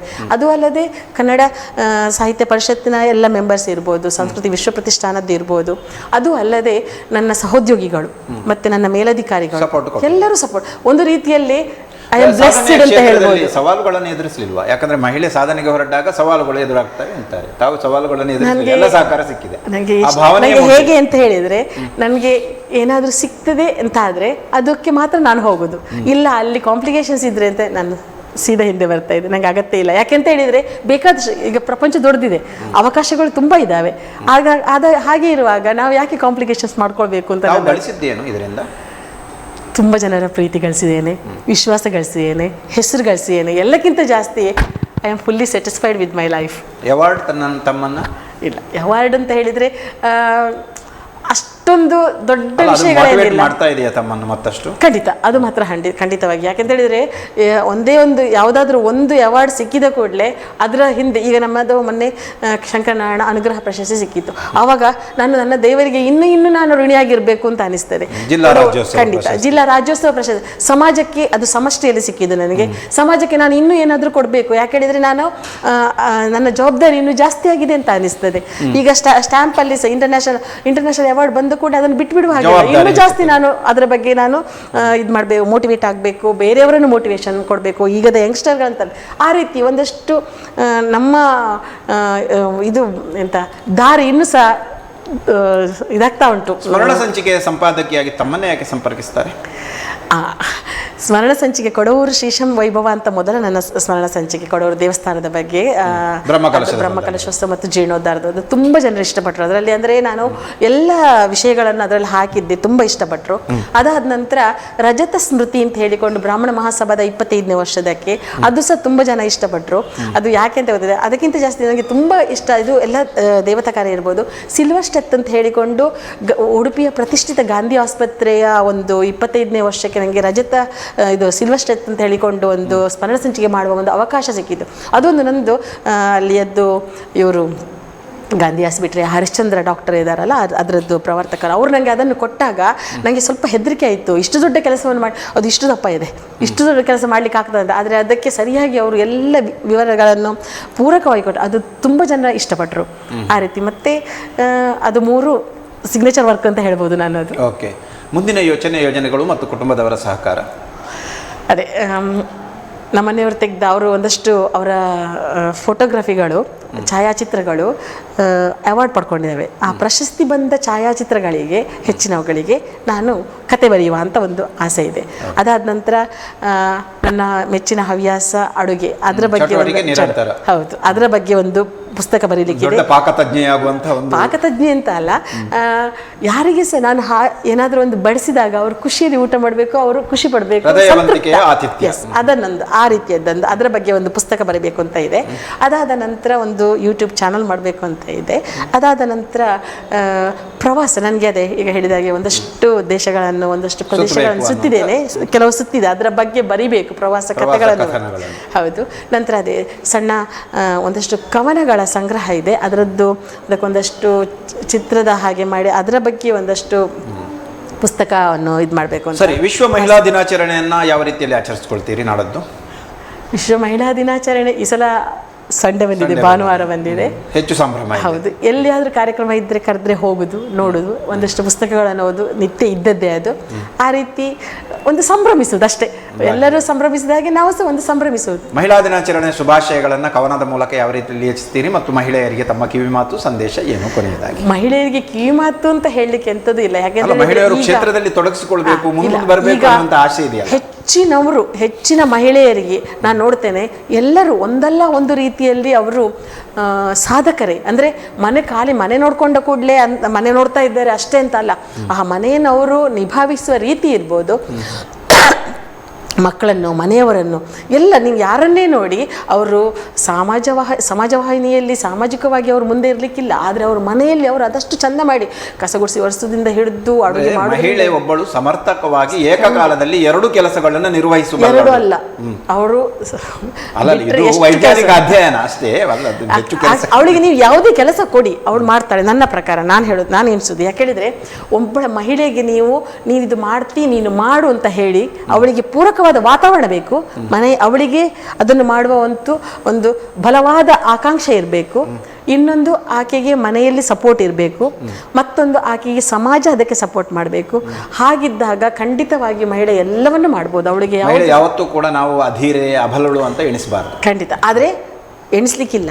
ಆದರೆ ಅವಳು ಒಂದು ರೀತಿಯಲ್ಲಿ ಅವಳ ಸುರಕ್ಷತೆಯನ್ನು ನಾನು ಮತ್ತೆ ಯಾವುದಕ್ಕೂ ನಾನು ಇದು ಹೇಳೋದಿಲ್ಲ, ಬಟ್ ಮಹಿಳೆಯ ಸುರಕ್ಷತೆಯ ಬಗ್ಗೆ ಮಾತ್ರ ಅವಳು ಯಾವತ್ತು ಅವಳಾಗಿ ಜಾಗೃತ ಆಗಿರಬೇಕು, ಅವಳ ಮನೆಯವರು ಜಾಗೃತ ಆಗಿರಬೇಕು. ಯಾಕೆ ಹೇಳಿದರೆ ಬೇರೆ ಯಾವ ವಿಷಯದಲ್ಲಾದರೂ ನೀವು ಹೆಣ್ಣನ್ನು ಸರಿಗಟ್ಬೋದು, ಹೆಣ್ಣು ಸರಿಗಟ್ಬೋದು ಎಲ್ಲ ವಿಷಯದಲ್ಲಿ, ಪುರುಷರಿಗಾಗಲಿ ಸಮಾಜಕ್ಕಾಗಲಿ. ಆದರೆ ಸುರಕ್ಷತೆಯ ವಿಧದಲ್ಲಿ ಮಾತ್ರ ಆಕೆ ನಿರಂತರ ಅಂತ ಹೇಳೋದಿಲ್ಲ, ಕೆಲವೊಂದು ಸಂದರ್ಭಗಳು ಇರ್ಬೋದು. ನಾನು ನೋಡ್ತಾ ಇದ್ದೇನೆ, ನನಗೆ ಯಾವತ್ತು ಅದು ಒಂದೇ ವಿಷಯಕ್ಕೆ ನಾನು ಹೆದರುದು. ನಾವು ಈಗ ಸಂಜೆ ನಂತರ ನಾನು ಇಷ್ಟು ಮಾತಾಡೋಡು ರಾತ್ರಿ 8 ಗಂಟೆ ನಂತರ ಒಬ್ಬಳೇ ಎಲ್ಲಿಗೂ ಹೋಗುವುದಿಲ್ಲ ಇವತ್ತಿಗೆ ಸಹ. ಅದು ನಾವು ಬೆಳೆದು ಬಂದ ಪರಿಸರ ಇರ್ಬೋದು, ಅಥವಾ ಈಗ ನೋಡುವ ಈಗದ ಸಾಮಾಜಿಕ ತಲ್ಲಣಗಳನ್ನು ನೋಡುವಾಗ ನಮಗೆ ಇದಾಗ್ತದೆ. ಏನೇ ಆದರೆ ಸಹ ನನ್ನ ಪ್ರಕಾರ ಆಕೆಗೆ ಒಂದು ಸುರಕ್ಷತೆಯನ್ನು ನೀವು ಒದಗಿಸಿ ಕೊಟ್ರಿ ಅಂತಾದರೆ ಆಕೆ ಏನು ಮಾಡಲಿಕ್ಕೆ ಸಹ ಸಮರ್ಥಳು ಅಂತ. ಸರಿ, ಕೊನೆಯದಾಗಿ ಕವನ ವಾಚನದ ಮೂಲಕ ಯಾವ ರೀತಿಯಲ್ಲಿ ಶುಭಾಶಯ ಸಲ್ಲಿಸ್ತೀನಿ? ಕವನ ನಾನೊಂದು ಲಾಸ್ಟ್ ಇಯರ್ ಏನೋ ಬರೆದಿದ್ದೇನೆ, ಅದನ್ನೇ ಮಹಿಳಾ ದಿನಾಚರಣೆಯ ಬಗ್ಗೆನೇ. ಎಸ್. ಅಂದರೆ ಮಹಿಳೆ ಹೆಚ್ಚಾಗಿ ಏನು ಮಾಡ್ತಾಳೆ ಅಂತ ಹೇಳಿದರೆ, ಅದರಲ್ಲಿ ನೆಗೆಟಿವ್ ಅಂತ ಹೇಳೋದಲ್ಲ ನಾನು, ಅವಳಿಗೆ ಮೊದಲು ಅವಳ ಮನೆ, ನಂತರ ಸಮಾಜ, ನಂತರ ತಾನು. ನಾನು ಹೆಚ್ಚಿನ ಮಹಿಳೆಯರನ್ನು ನೋಡಿದ್ದೇನೆ, ಅವರು ಎಲ್ಲರೂ ಕೂಡ ಅವರಿಗಿಂತ ಜಾಸ್ತಿ ಬೇರೆಯವರಿಗೆ ಆದ್ಯತೆ ಕೊಡ್ತಾರೆ. ಅವಳನ್ನು ಇಷ್ಟಪಡುವವರು, ಅವಳ ಮೇಲೆ ಅವಲಂಬಿತರಾದವರ ಮೇಲೆ ಅವಳು ತುಂಬ ಕೇರ್ ತಗೊಳ್ತಾಳೆ ಅವಳು. ಆ ರೀತಿಯ ಒಂದು ಕಾನ್ಸೆಪ್ಟನ್ನು ಹಿಡ್ಕೊಂಡು ಒಂದು ಸಣ್ಣ ಕವನ ಬರೆದಿದ್ದೇನೆ. ಆಕೆ, ಅದರ ಶೀರ್ಷಿಕೆ. ಆಕೆ ಅಪ್ಪನಿಗೆ ಮಗಳಾದಳು, ಮಗನಿಗೆ ಅಮ್ಮನಾದಳು, ಮಾವನಿಗೆ ಸೊಸೆಯಾದಳು, ಅಣ್ಣನಿಗೆ ತಂಗಿಯಾದಳು, ತಮ್ಮನಿಗೆ ಅಕ್ಕನಾದಳು, ಭಾವನಿಗೆ ನಾದಿನಿಯಾದಳು, ಪತಿಗೆ ಸತಿಯಾದಳು, ಮೈದುನನಿಗೆ ಅತ್ತಿಗೆ ಆದಳು, ಗೆಳೆಯನಿಗೆ ಗೆಳತಿಯಾದಳು, ಸ್ನೇಹಿತನಿಗೆ ಸ್ನೇಹಿತೆಯಾದಳು, ಪ್ರಿಯತಮನಿಗೆ ಪ್ರೇಯಸಿಯಾದಳು. ಎಲ್ಲರ ಕರೆಗೆ ಸ್ಪಂದಿಸಿದ ಆಕೆಗೆ ತನ್ನ ಮನದ ಕರೆ ಕೇಳಲೇ ಇಲ್ಲ. ಅವಳು ಅವಳಾಗಲೇ ಇಲ್ಲ, ಅವಳು ತಾನಾಗಲೇ ಇಲ್ಲ. ಅವಳು ಎಲ್ಲವನ್ನು ಒಡಲಲ್ಲಿ ತುಂಬಿಕೊಳ್ಳುವ ಶರದಿಯಾದಳು, ಎಲ್ಲರನ್ನು ಹೊತ್ತು ಸಲಹುವ ಇಳೆಯಾದಳು, ಎಲ್ಲರ ಅವಮಾನ ಅಹಂಕಾರ ಅವಹೇಳನ ಕ್ಷಮಿಸುವ ಕ್ಷಮೆಯ ಧರಿತ್ರಿಯಾದಳು, ಎಲ್ಲರಿಗೂ ನೆರಳು ಫಲ ನೀಡುವ ವೃಕ್ಷ ದೇವತೆಯಾದಳು, ಎಲ್ಲರ ಮನದ ಬೇಗೆ ತಣಿಸುವ ಜಲದೇವಿಯಾದಳು, ಎಲ್ಲರೊಡು ಒಂದಾಗಿ ಕಲೆತು ಕೊನೆಗೆ ಮಣ್ಣಲ್ಲಿ ಬೆರೆವ ಹೆಣ್ಣಾದಳು, ಎಲ್ಲರ ಮನಮ ಬೆಳಗುವ ಬೆಳಕಾದಳು. ಅದು ಮಾತ್ರ ಅಲ್ಲ, ಈಗ ನೀವು ಹೆಚ್ಚಿನ ಲೇಡೀಸ್, ಹೆಂಗಸರನ್ನು, ಸ್ತ್ರೀಯರನ್ನು ನೋಡಿದರೆ, ನಾನು ಹೇಳಿದಾಗ ಇದು ಉತ್ಪ್ರೇಕ್ಷೆ ಅನಿಸ್ಬೋದು, ಬಟ್ ಹೆಚ್ಚಿನವರು, ಎಲ್ಲರನ್ನಂತಲ್ಲ, ಹೆಚ್ಚಿನವರು ಅವರ ಮನೆಗೆ ಜಾಸ್ತಿ ಪ್ರಾಮುಖ್ಯತೆ ಕೊಡ್ತಾರೆ, ಅವಳಿಗಿಂತ ಜಾಸ್ತಿ.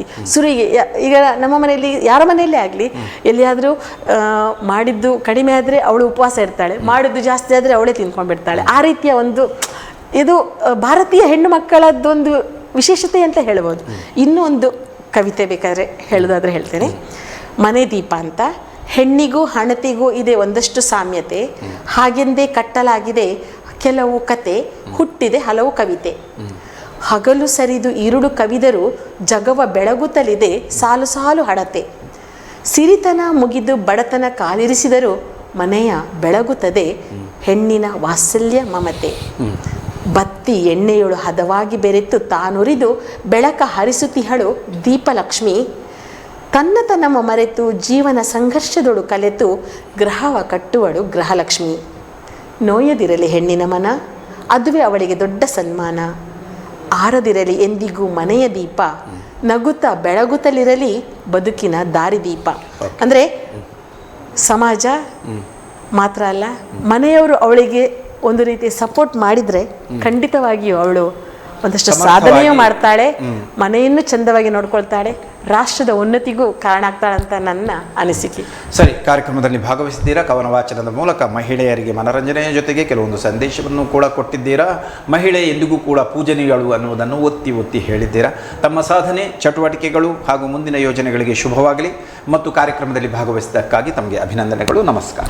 ಎಲ್ರಿಗೂ, ಎಲ್ಲ ಮಹಿಳೆಯರಿಗೆ ಸಹ ಅಂತಾರಾಷ್ಟ್ರೀಯ ದಿನಾಚರಣೆ ಶುಭಾಶಯಗಳು. ಹಾಗೆ ಅವರನ್ನು ಗೌರವಿಸುವ ಮಹನೀಯರಿಗೂ ಕೂಡ ಅಂತಾರಾಷ್ಟ್ರೀಯ ಮಹಿಳಾ ದಿನದ ಶುಭಾಶಯಗಳು ಹಾಗೂ ಅವಕಾಶಕ್ಕಾಗಿ ಧನ್ಯವಾದಗಳು. ವೀಕ್ಷಕರೇ, ಇದೀಗ ವಿರಾಮದ ಬಳಿಕ ಮತ್ತೆ ಸಾಧಕಿ ಮಹಿಳೆಯರನ್ನು ಈ ಮೂಲಕವಾಗಿ ನಾವು ಈ ಕಾರ್ಯಕ್ರಮದ ಮೂಲಕವಾಗಿ ಪರಿಚಯಿಸುವಂಥ ಪ್ರಯತ್ನವನ್ನು ಮಾಡ್ತಾ ಇದ್ದೇವೆ. ಇದೀಗ ವಿರಾಮ.